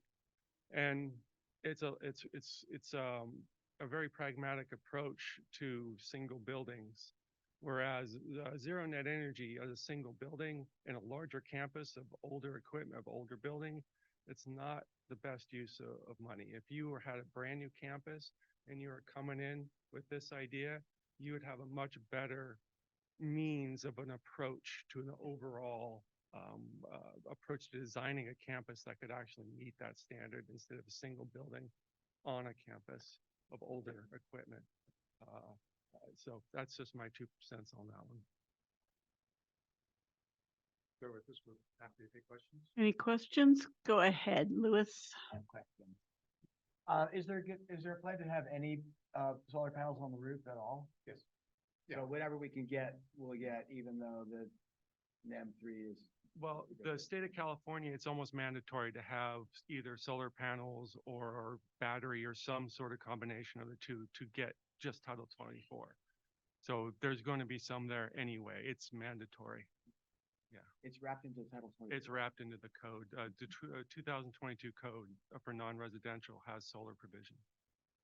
And then a question about the CHIP standard. Is it voluntary compliance, or is there a certification process like LEED, or like if we say please design to CHIPS and you say yes we did, what's the proof? The proof is what Demian mentioned, is that scorecard. So there's a scorecard that comes with Like going LEED to the chip. scorecard. Yeah, it's kind of like the LEED score. I mean, LEED is fine. LEED is a little broad because it's for every kind of building types, whereas chips are specifically for schools, and so it's a little bit more targeted. But there is that scorecard that we go through. There is a verification process. I will also mention most of our school districts do not go through the verification process because it's expensive and it files you a plaque. Like the LEED certification, it's a very expensive process to get to that. Okay, so this would be a voluntary checklist that we could direct you to design to or exceed. Correct. And we could see the checklist. Yes. Yeah. Yes, and then that checklist is part of the due diligence of the design. You have energy simulations as part of it. You have daylight simulations if that's something you want to go after. So yeah, it's pretty inclusive list. Okay. And then the other piece that's kind of implied here that Jenny's talked about too, which is it sounds like, and maybe this doesn't directly involve you now, but there's an effort to achieve energy efficiency elsewhere on the campus where the low-hanging fruit is, and there's probably some pretty low-hanging fruit here. Yeah. That might be a lot more efficient than pushing the envelope on one building on an old campus. Yeah, Is that that's, fair? that's absolutely correct. Yeah, and Jenny has done a great job. She's already done a lot of the lighting. We're in the process of doing the HVAC in the main building. So we're grabbing that low hanging fruit. And as you point out, the return on investment on that is much greater. And you can actually get, using that same amount of money, get increased energy savings if you apply it to that low hanging fruit. And just a side note on that, your carbon use as you replace older equipment, especially HVAC, you know, if there are different refrigerants, you're actually getting a much larger return on your money versus carbon than just trying to do one building as a zero net energy. I don't have an exact number for you, but that's pretty realistic. So I know you don't have a crystal ball. This building, our buildings stay around for a very long time. Are there things that we can do to prepare for future technology that we may not feel that it's ready quite yet, but in a next upgrade, can we design in such a way that something is ready to be implemented? Whether it be, you know, more solar. I don't know the technical pieces of this, but I do feel like we have a responsibility into the future, and you know, more and more as we need to reduce our energy use, not only carbon, but just energy use in general. Are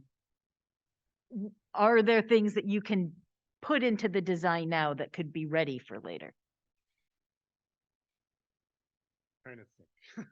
Well, see, what happens is really the efficiency comes in new equipment, right? So the new refrigerants, for instance, that have come online recently are now, they don't have greenhouse gases in them, or a much reduced effect on the greenhouse effect when those refrigerants get out. And so that's not something you can really prepare for. It's just sort of the evolving thing. You know, as equipment ages out and you're able to get to new equipment, it's more efficient. That's where you're going to really see the savings. And that's in the furnishings in terms of the That's in the equipment. It's not appliances and the something that's equipment, not necessarily in the building. I mean, the building will be well insulated. Maybe if there's some form of lighting that comes along that's more efficient than LEDs, although it's a little hard to imagine, somebody might figure that out. Then you're going to be replacing the lighting and that sort of thing. So we're going to probably put as much PV on the building as you can tolerate. Mhm. And so the battery energy storage, again, is a requirement now. And so we'll have to do that, but you'll also might want to consider that. One of the big issues in school facilities now is community resilience. So if, for instance, there's an issue in the community and you need to be able to, support the community, you could use that culinary facility to cook for the community. And so if you have solar plus battery, you now can run your kitchen. And so that becomes an asset to the community. So that's another piece of this, which is important. So those are the things. I don't know that we can future-proof the building. Things will come online, things will get better. And so we'll adapt to that as we go along. But I think we're going to provide you with a facility that's very efficient, easy to maintain. Something that isn't going to require a lot of commissioning in the future and a lot of maintenance in the future. So, that's the great thing about the CHIP standards, because CHIPS realizes the reality of funding in public schools, and there's just not a lot of maintenance and operations. So keeping that in mind, we try to give you facilities that are easy to operate. And it is all electric, right? There's no gas in the building, right? With the caveat of the science classroom. Yeah.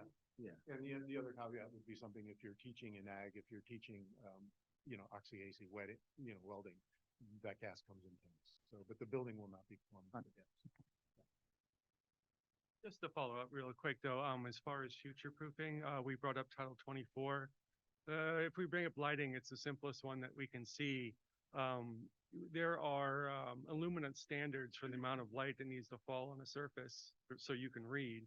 And Title 24 almost has it that in offices, you really can't reduce the lighting anymore and still meet the illuminance categories. So as far as future proofing for the technology, we're at the point where the standards have caught up to a certain degree. We would be designing with most likely heat pumps as far as for heating and cooling. Not to throw anything into the mix, but there is some really exciting technology that it's not really a future proof, but there is ways of heat recovery and using energy that you're already using back into the system.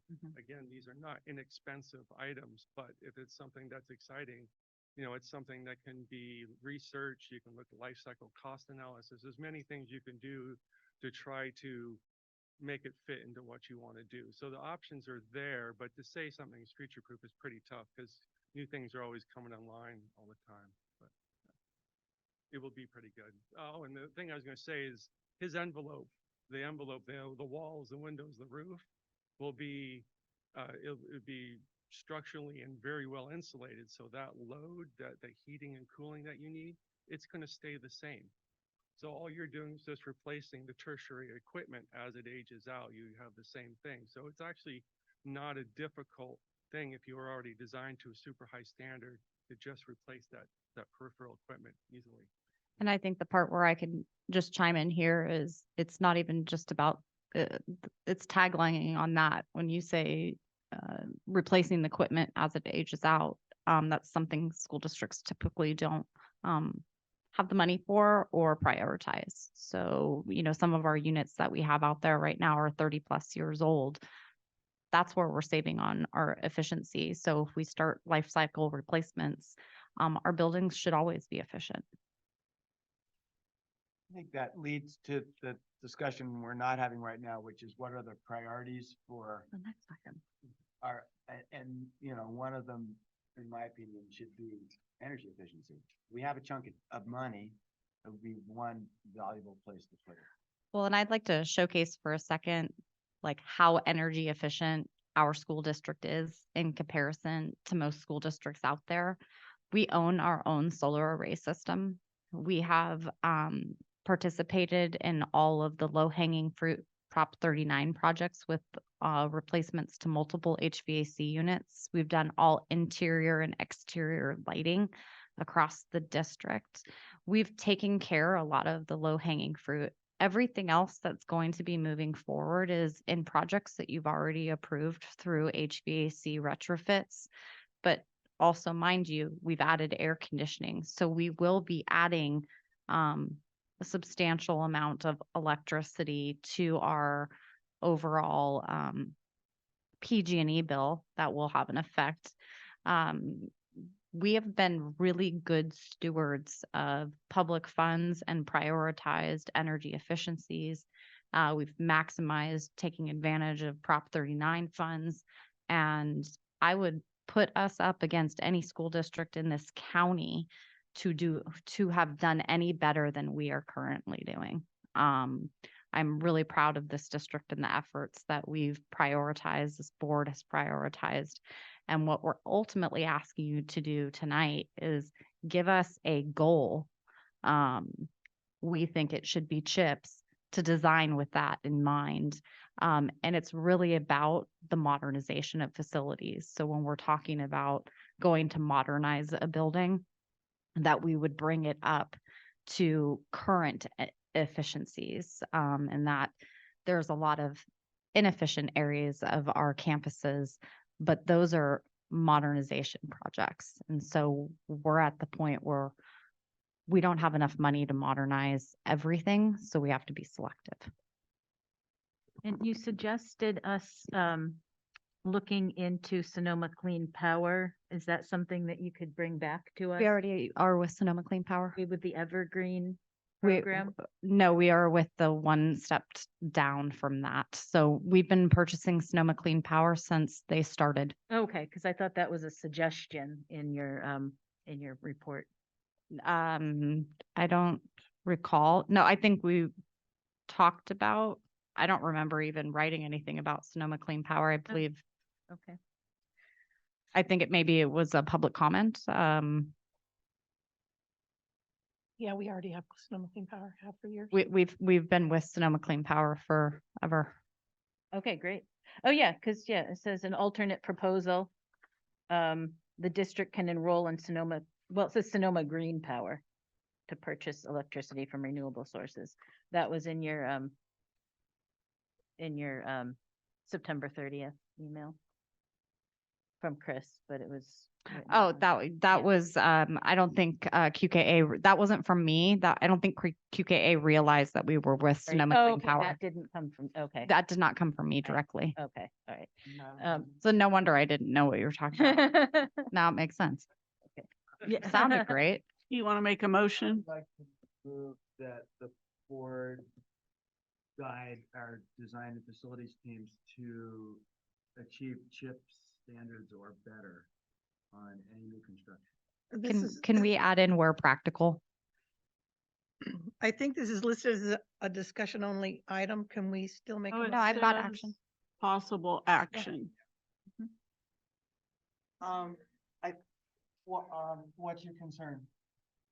Because if it's new construction, why would you? be thinking What- about Oh, you're that? right. I'm sorry. The- The next item. New construction, I'm not as concerned about. We don't have a lot of new construction. The proposal was I'm looking for if we read the recommendation, district administration is seeking direction from the board on energy efficiency goals that relates to new construction, modernization, and project AA36 new CTE facility. The board will direct administration to work with the district consultants to design California Building Code of Regulations Title 24 energy efficiency.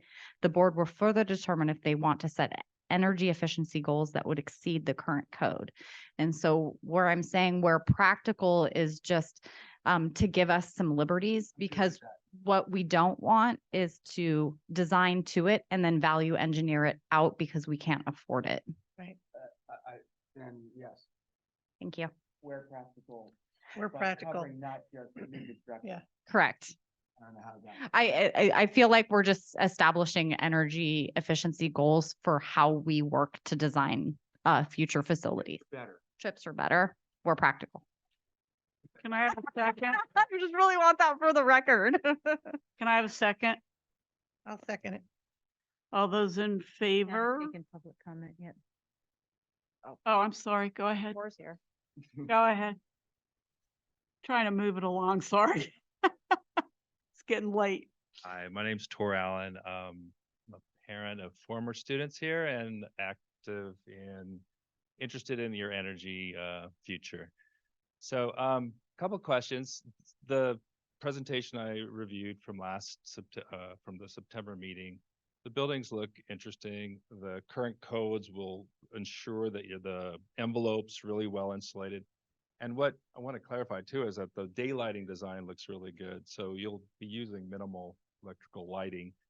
That all looks great. And I was initially concerned that there was no mention of putting any solar on a really nice shed roof facing south, but it sounds like there will be.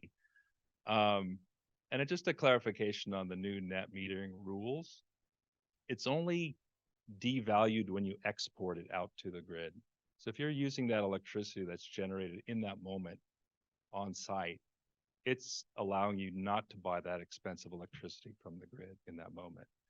So it does have high value, assuming that you're also recognizing also that you're going to be adding air conditioning load throughout the school, and this building is also adding more electrical loads. So my own experience, we built an all-electric home in 2010. With solar, I can't imagine not having solar on that to balance out those electrical bills. I did make a suggestion about net zero energy, and I think given the nuances with net metering, that net zero energy, the annual trade-off for consumption versus with production, isn't the ultimate goal. It's to minimize your cost and decarbonize your buildings. So you're doing that, and that's important. So taking gas out of the equation other than the lab and CTE stuff.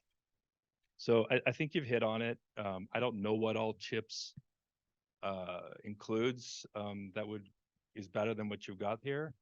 I think from Steve, right? Steve was saying about all the complexities of sensors and automated building controls and all that. I guess what I'm hearing is that there will be none of that.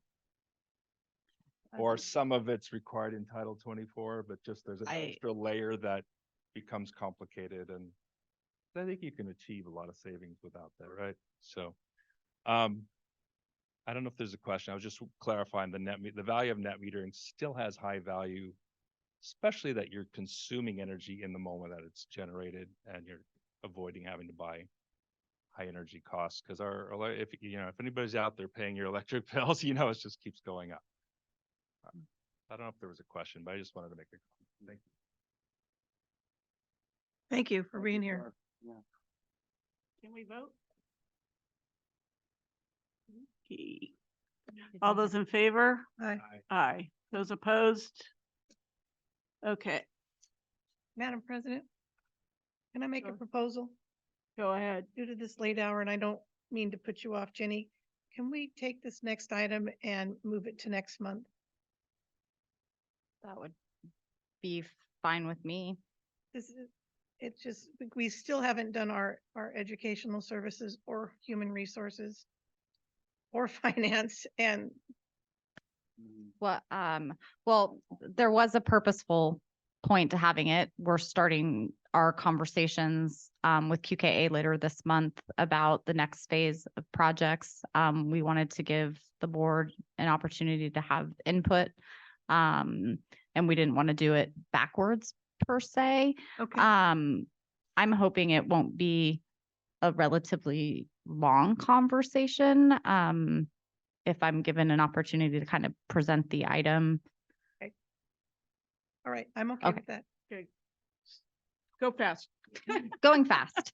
Hold on a second. Let me get my speed racer on. What I would like to request is that, Jenny, you give us your input. You've asked for our input, but I think you're the professional here. You need to tell us what you believe are the things that we need to be doing, because we don't know. Copy that. We don't have a lot of people in this room to give us their opinion. We have any 3 other takers? people. Not that your opinions don't matter. A lot of, I know you do.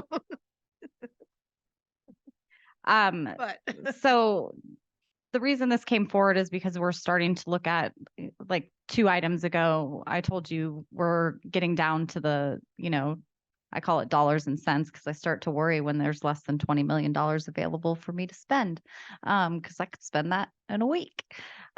So we have $20 million roughly to allocate to projects. And as much as that sounds like a lot of money, it isn't. It goes quick.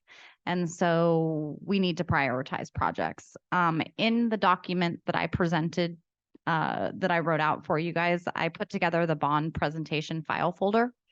And that includes every presentation from 2020 to present that has contained anything regarding facilities. And we've done a lot of presentations with this board and prior boards about prioritizing projects. And basically what we told the voters back in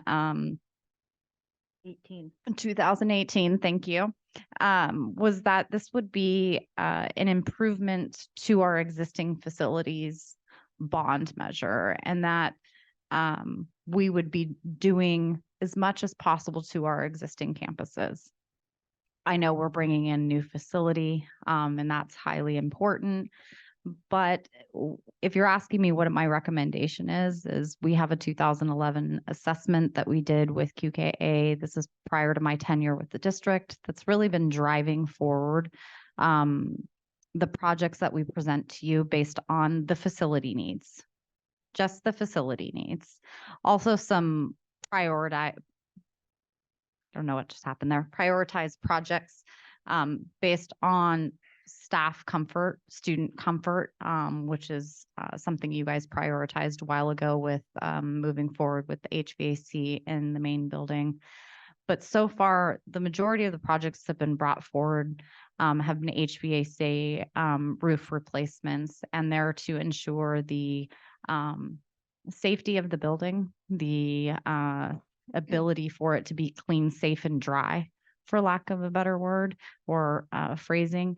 And so the next round of projects we'd like to look at would be kind of in that vein. We know that we have aging science facilities. I've got several issues in multiple science classrooms that we're kind of putting Band-Aids on. So we could be looking at like an East Wing modernization, L1, L2. If you've been in those classrooms, the 70s are really aware there. They're just straight out of the 70s. Those would be areas that I would focus on, starting with those. We have a gym need, a main gym need with the floor, with the bleachers. They're old style bleachers. They don't have handrails down them. The gym is not ADA compliant. We don't have an elevator, but we have multiple floors. We also have, as you know, some stadium needs based on my last report with some sewer, storm drain issues that with broken, old, and aging pipes. We will be at some point coming to a need to have the field recarpeted, the track resprayed. The visitor bleachers are in a little bit of disarray and hard to repair. So those are some needs. It doesn't mean that we don't need a cafeteria upgrade, we don't need a library upgrade, and every other part of the campus touched. I think what I'm segueing this is I need more money to. We need to talk about that too. So, we have a lot of needs and not a lot of money. So we can certainly bring forward a lot of different projects and prioritize them based on the facility need. And then we have a really special job that we get to do with Ed Services, and we get to fit program in there. So yeah, the facilities might drive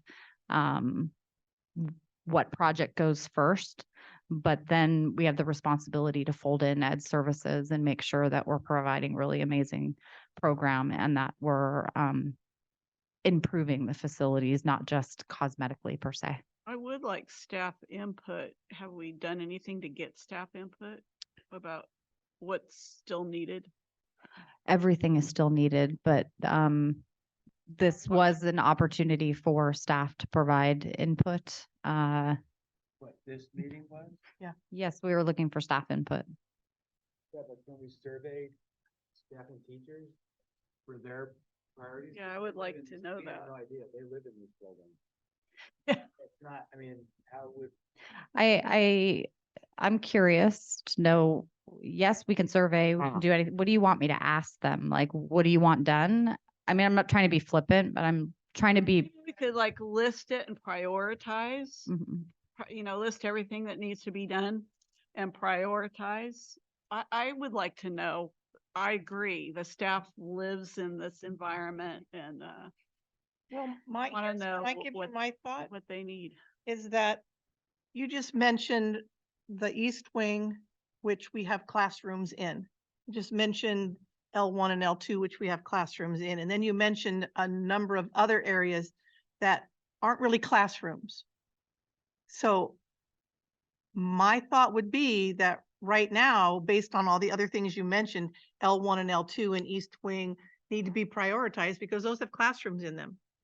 And that's where that we've got staff in those that are teaching classes and that probably need maybe and Lily, you can speak up too, that maybe those need to be at the top of the list.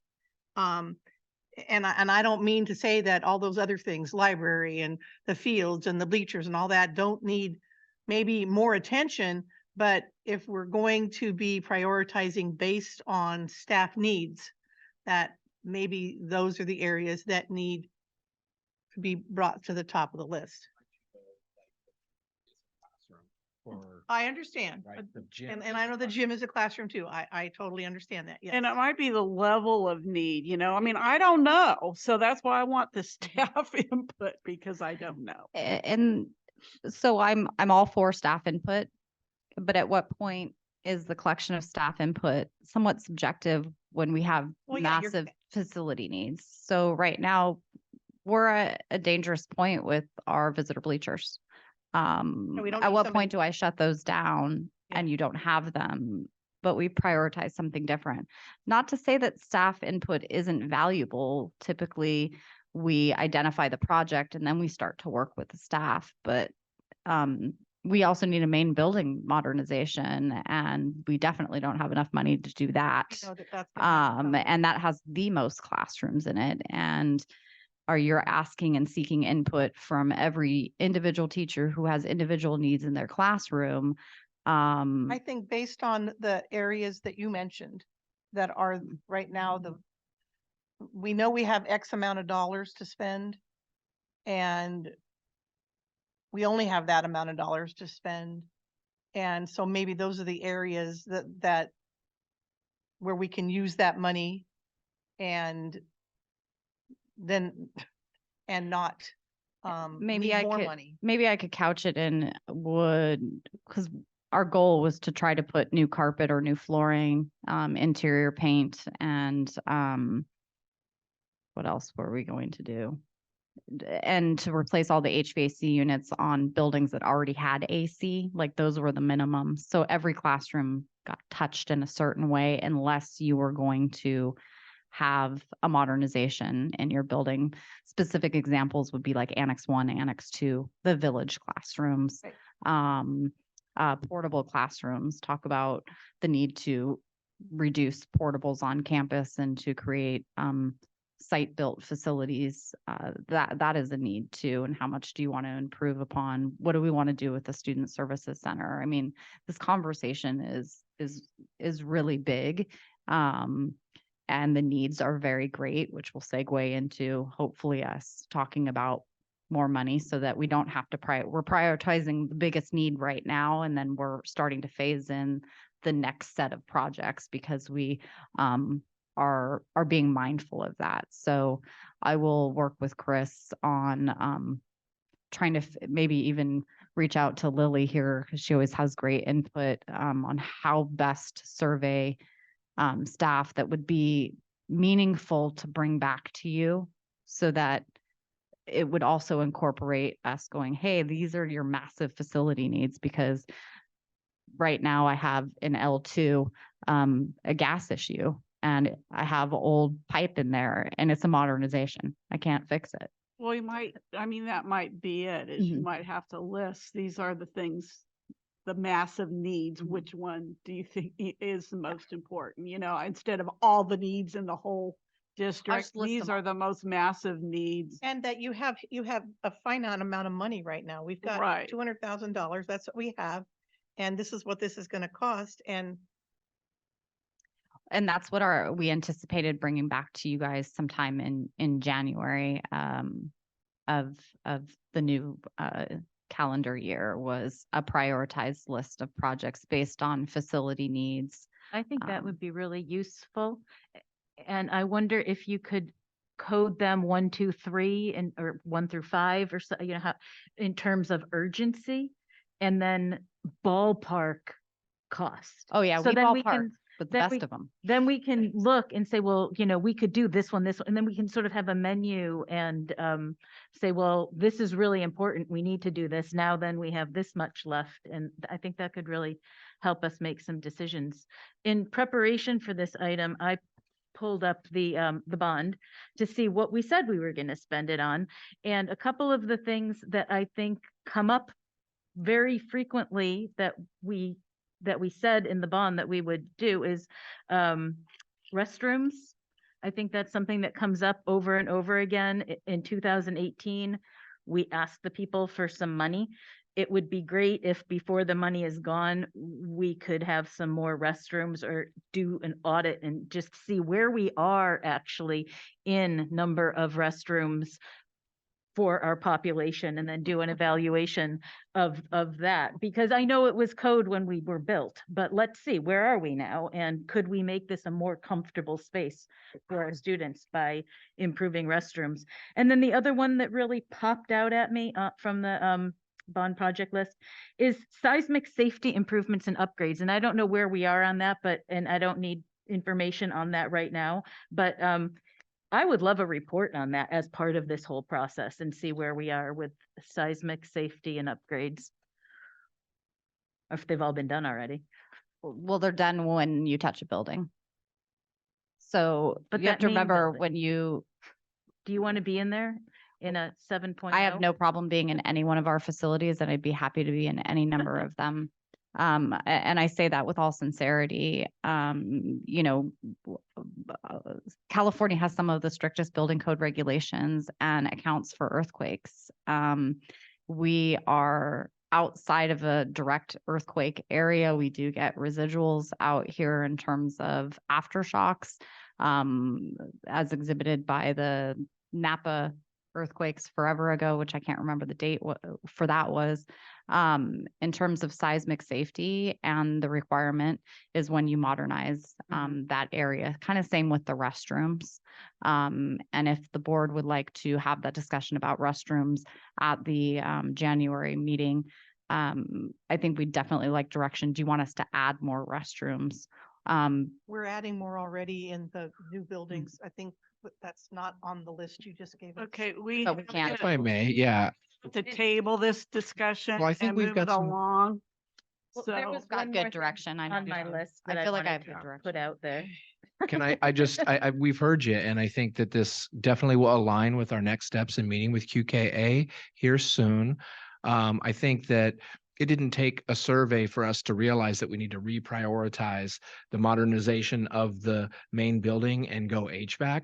So we're going to continue our conversations. I think that we can create something kind of high level in terms of helping to ensure that staff feel that their voice is heard and help us to prioritize the next 23 million of the next series of the bond. So Lily, did you want to very say well something? noted. Well, I wanted to add one more thing, and maybe Lily would chime in with that, is that I've heard from a lot of teachers that they would really like to have a staff room, that there isn't like a overall staff room that they can Well, gather in. hopefully So I we'll, would like we're to gonna advocate hear for that. about all these things that they would really like. That's the point of the survey. Go ahead, Lily. A staff room would be wonderful, but my concern right now is that we have an entire section, an entire full-time teacher who is teaching chemistry who has no gas in their room.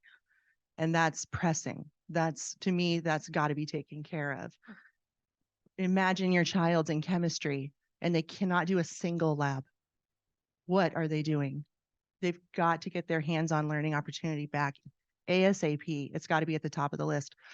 I love sports as much as the next person. I was a high school athlete. I don't give a darn about the visitors' bleachers. I care about those 5 chemistry sections. Yes. We've got to put the money in the classroom immediately to fix the problems that are stopping the learning from happening. I love the feedback idea, but that chemistry teacher is one person. So is her need going to go to the top of that pile? We have to put classrooms, learning at the top of the list. Thank you. And as soon as possible, please, please take action whenever possible to get these things done so that we don't continue pushing off like I said. opportunities for our students. Thanks, Lily. Thank you. Appreciate it. That's correct. Yeah, a survey doesn't necessarily have to be whichever one gets the most votes gets it. It's just an opportunity. And it shouldn't be presented that way. It should be an opportunity to share things that maybe we didn't know about. And then that'll rise it to our attention. Okay, let's move to education services. First reading of recommended revisions from CSBA September 2023 updates for policies and regulations. I am going to make this really easy on you guys. I have a list of policies that I'd like to move to come back on consent. And then I have a list that I would like to come back for further discussion. Should I read them, Karen? And then, okay. I move to. Wait, do you have to There's no read them or moving can of you just, anything. can we just? You don't need to move anything. This is a first reading. Yes, and I want some of them to come back not on consent next time. That's fine. I'm There's no, prepared you to just need, you don't have to reconvene move anything. Just tell her which ones. I think, we're maybe jumping the gun a bit, but didn't get a chance to introduce the item. I get that. Why don't, for the sake of time, you list those policies? Karen can jot them down.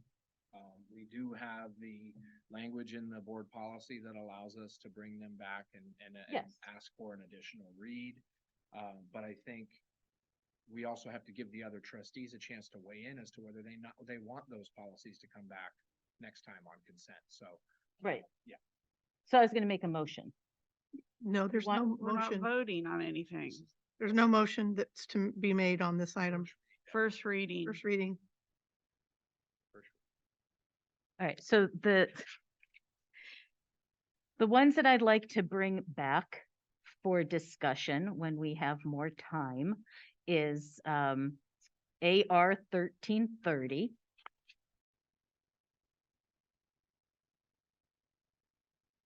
Board Policy 3312.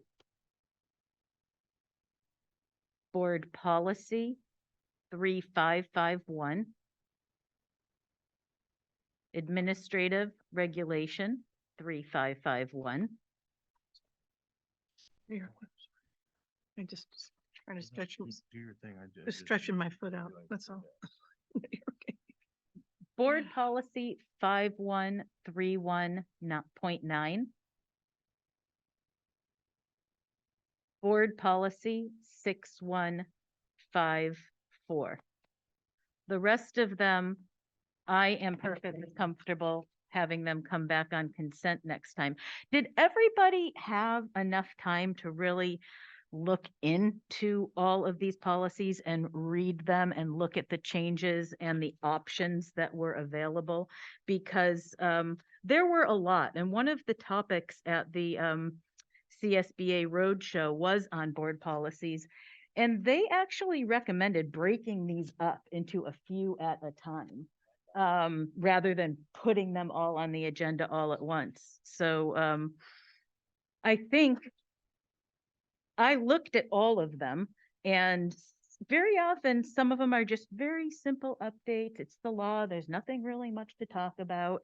If you all trust me for those to go forward and come back on consent next time, great. But those other ones, I think that we could have some discussion about them. And, you know, I read off a bunch, but some were the policy and the regulation. So it's really a conversation about the one issue. Anybody else? Did you all delve into this deeply? Right, consent item? Yeah. Thank you. Okay, so I too had some thoughts regarding a few of these that you'd like to see come back as discussion. And I think in particular, things that would entail getting teachers' input with regard to any practices or expectations or specific language around homework policies. So there Right, were use your some, microphone, there sorry. were some some optional language in which you can customize any specifics. And I took that language out because the rest of the language that was existing in the policies didn't necessarily dictate anything other than the minor updates that Debbie had referenced. So whether that is something that we decide at the next month, I think that might be rushed. I think that Chuck and I have had a discussion around utilizing site counsel to ensure that we get input regarding board policies that pertain to specific practices in the classroom or in the building. Obviously, we've talked about the graduation requirements and the need to take a look at those, but that doesn't need to be done and can't be done in a vacuum or here in this meeting. So I think that's one thing I really wanted to make sure to make a note of tonight, that as we look at future policies, I think that we need to have a mechanism to run them through and get some input and especially some buy-in from the staff. I don't have an issue with breaking policies up, is while it may be a lot for you to review them, it's also a lot for us. So I think that we need to look at when we feel as though there's a sense of urgency for any in particular policy that maybe pertains to law. Other than that, I'm fine with breaking them up. We're doing our due diligence to make sure that as soon as we get the guidebook and reference sheets, that we send that to the trustees. So, you don't have to wait until we post the agenda to get a little bit of a reference point on those. And I think that as long as the rest of the board agrees, this is noted, we have those items. And I just have a clarifying question. Bringing them back as a discussion item, how would the board like to see those presented?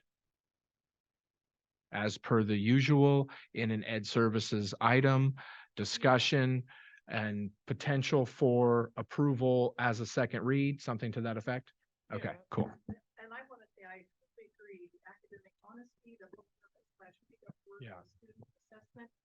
I think those absolutely need to, at least principal and or teacher involvement, and maybe we don't even bring those back right now, and you get other feedback and then bring them back to us at another later date when you get more feedback from people that because those are our areas of expertise.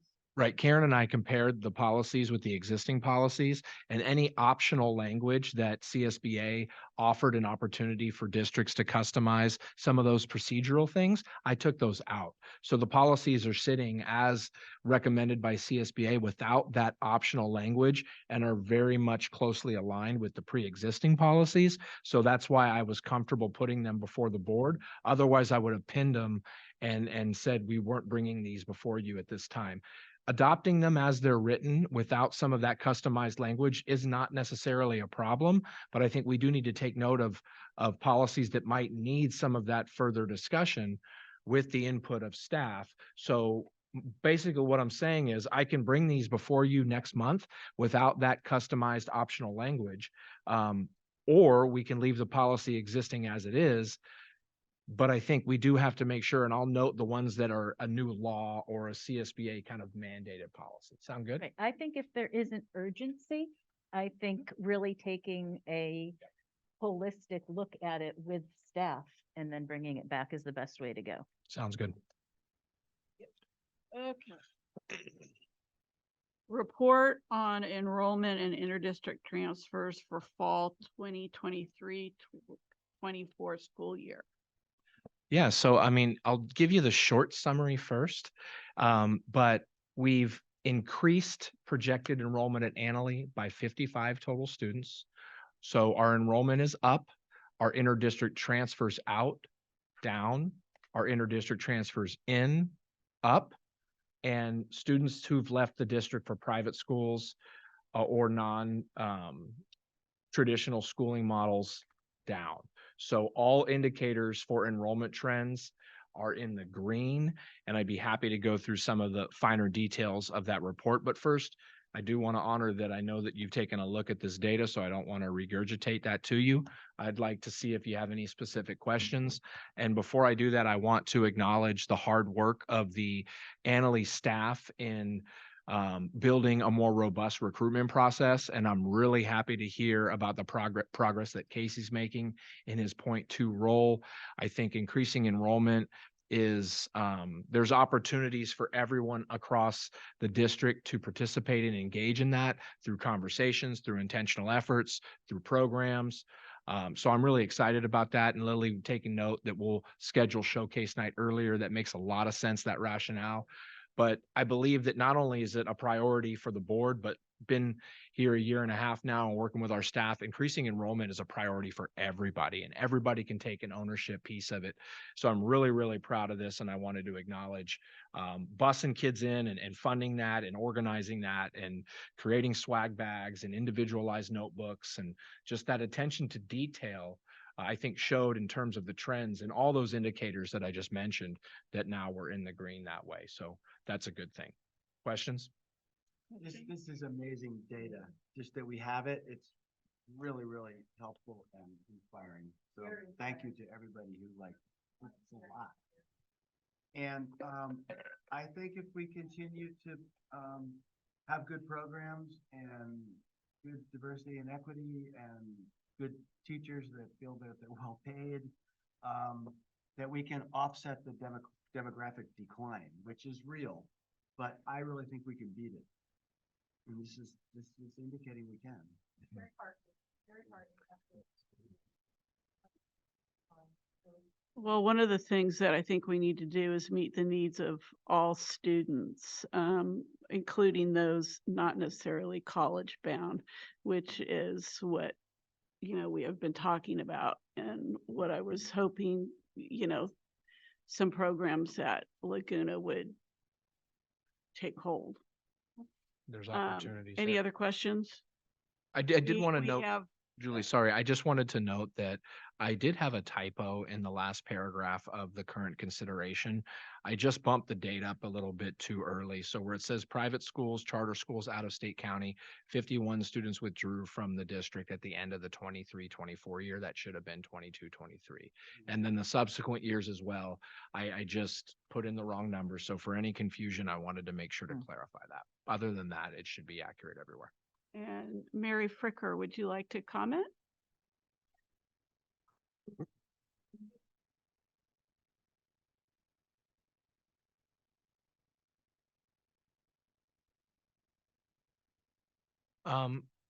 When did you ask me to report on that? I know that you requested some data recently and we provided that information to you, but that wasn't necessarily something that I built into this report. So if I missed that, then I'd be happy to work with the district to see if that's a priority for the board to look at that individual data. I apologize if I misunderstood your request.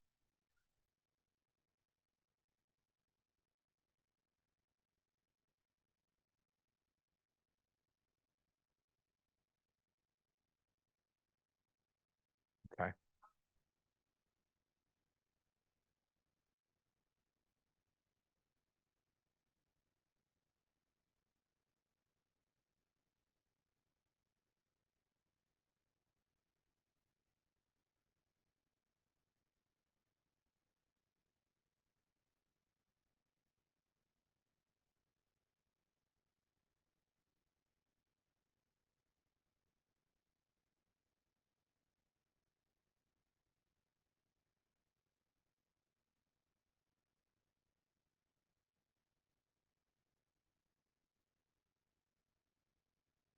Mary, before I stop you, can I stop you? Can you go to the microphone? Because Yeah. the community is asking, they can't hear what's going on. Sorry for interrupting you. That's right. So I think it would be really helpful to know, and the way I addressed it was I said, how many kids are coming to this district now from the El Molino region? It would actually be good to know from both regions, I guess. We need to know where we lost those 300 kids. Okay, so if I'm understanding you correctly, the enrollment tracking data that we have is sufficient, but we would take it one step further if we pulled addresses for all of our enrollment indicators and then track that subsequently for Far West, El Molino region and in-town Annalee region. That's going, and in terms of collecting data on past years, that's a little bit more difficult, but future trends, that's definitely something, should that be the will of the board, I'd be Today, happy to do. today, this report, Yes. how many of these kids come from the El Molino region and how many come from the Annalee region? Current enrollment. Current enrollment. Oh, okay. That's a little bit simpler than I think what I was interpreting. So we could run a report but we'd have to look at the specific addresses and locations of students. And you're wanting to know inter-district transfers as well? No, because we know that. You told us that 401 or Just two current kids. total enrollment, who would be in the former El Molino resident area? We lost 300 kids. We didn't lose inter-district kids. So we lost, within our district, we lost 300 kids someplace Since when? since in the last couple of years. Do you have that exact number for me? In your report right there. You're referencing my data. Yes. Got it. So the way that I phrased it was, how many kids do you have in the district from the El Molino region? Understood. And I would appreciate that. And that's good information to have because we have a duty to the 9 through 12 students who live in our district.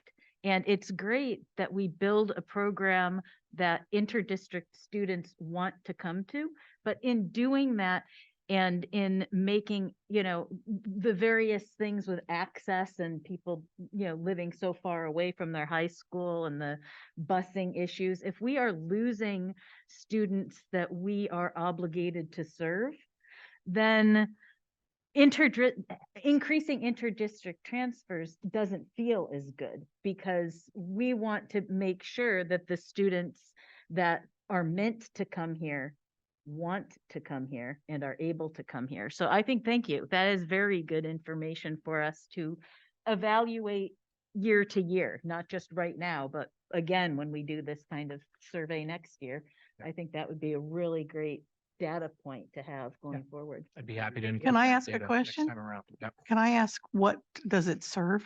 What's the purpose of, what does it serve? I can try to- Okay. I think there's an old wound in the community here, and we've only partly addressed it. I think in the long run, it gets partly addressed by equity and inclusion. But you can't fix what you don't really understand.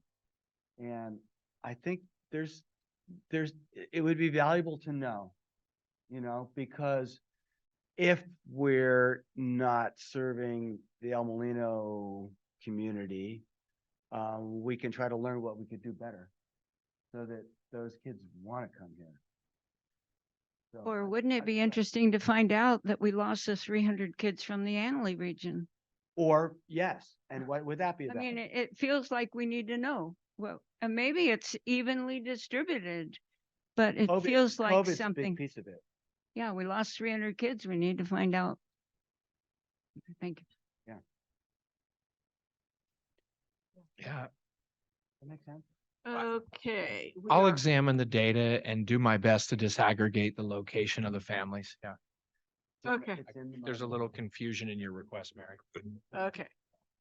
Human Resources, consideration of approval of monthly personnel report. Okay, I'll go quick. I only have a couple additions and Chuck actually referred to it in his report. Caleb Cast was one of our campus supervisors and he resigned so he could take a job as a behavioral assistant. So we're looking for a replacement for him. So that's all I have in addition to the personnel report that I submitted. Thank you. Any questions? Okay. Consideration of approval of memorandum of under. You have to vote. We didn't, what? A Oh, mo- sorry. Okay. We need a motion and Can I have a motion? Personnel report. You can second it. All those in favor? Aye. Opposed? Okay, number 2, consideration of approval of memorandum of understanding between West Sonoma County Teachers Association and West Sonoma County Union High School District. Okay, so it was all the information that you needed was in my cover sheet, but this is an MOU that we entered into with the teachers union to add another section of physics. And our current physics teacher had agreed to go to a 1.2 FTE. So the union has signed off on it as well as the teacher and myself. Any questions? I need a motion. I move that we approve the 1.2 FTE assignment for the 16. Can I have a second? Second. All those in favor? Aye. Opposed? Okay. Consideration of approval of memorandum of understanding between California School Employees Association and West Sonoma County Union High School District in regards to a revised job description for the technology maintenance support technician and range placement. Yes, so this MOU that was entered into between the district and CSEA came out of a reclassification request from our technology maintenance technicians, and they made that request back in the spring of 2022. And the panel recommended that the district conduct an audit. So Jenny, along with a gentleman from Windsor, conducted the audit, and it did take some time for us to do that, but we did Jenny completed the audit, and with that audit, we determined that because technology has changed so rapidly, we were not up to date with our tech's job descriptions.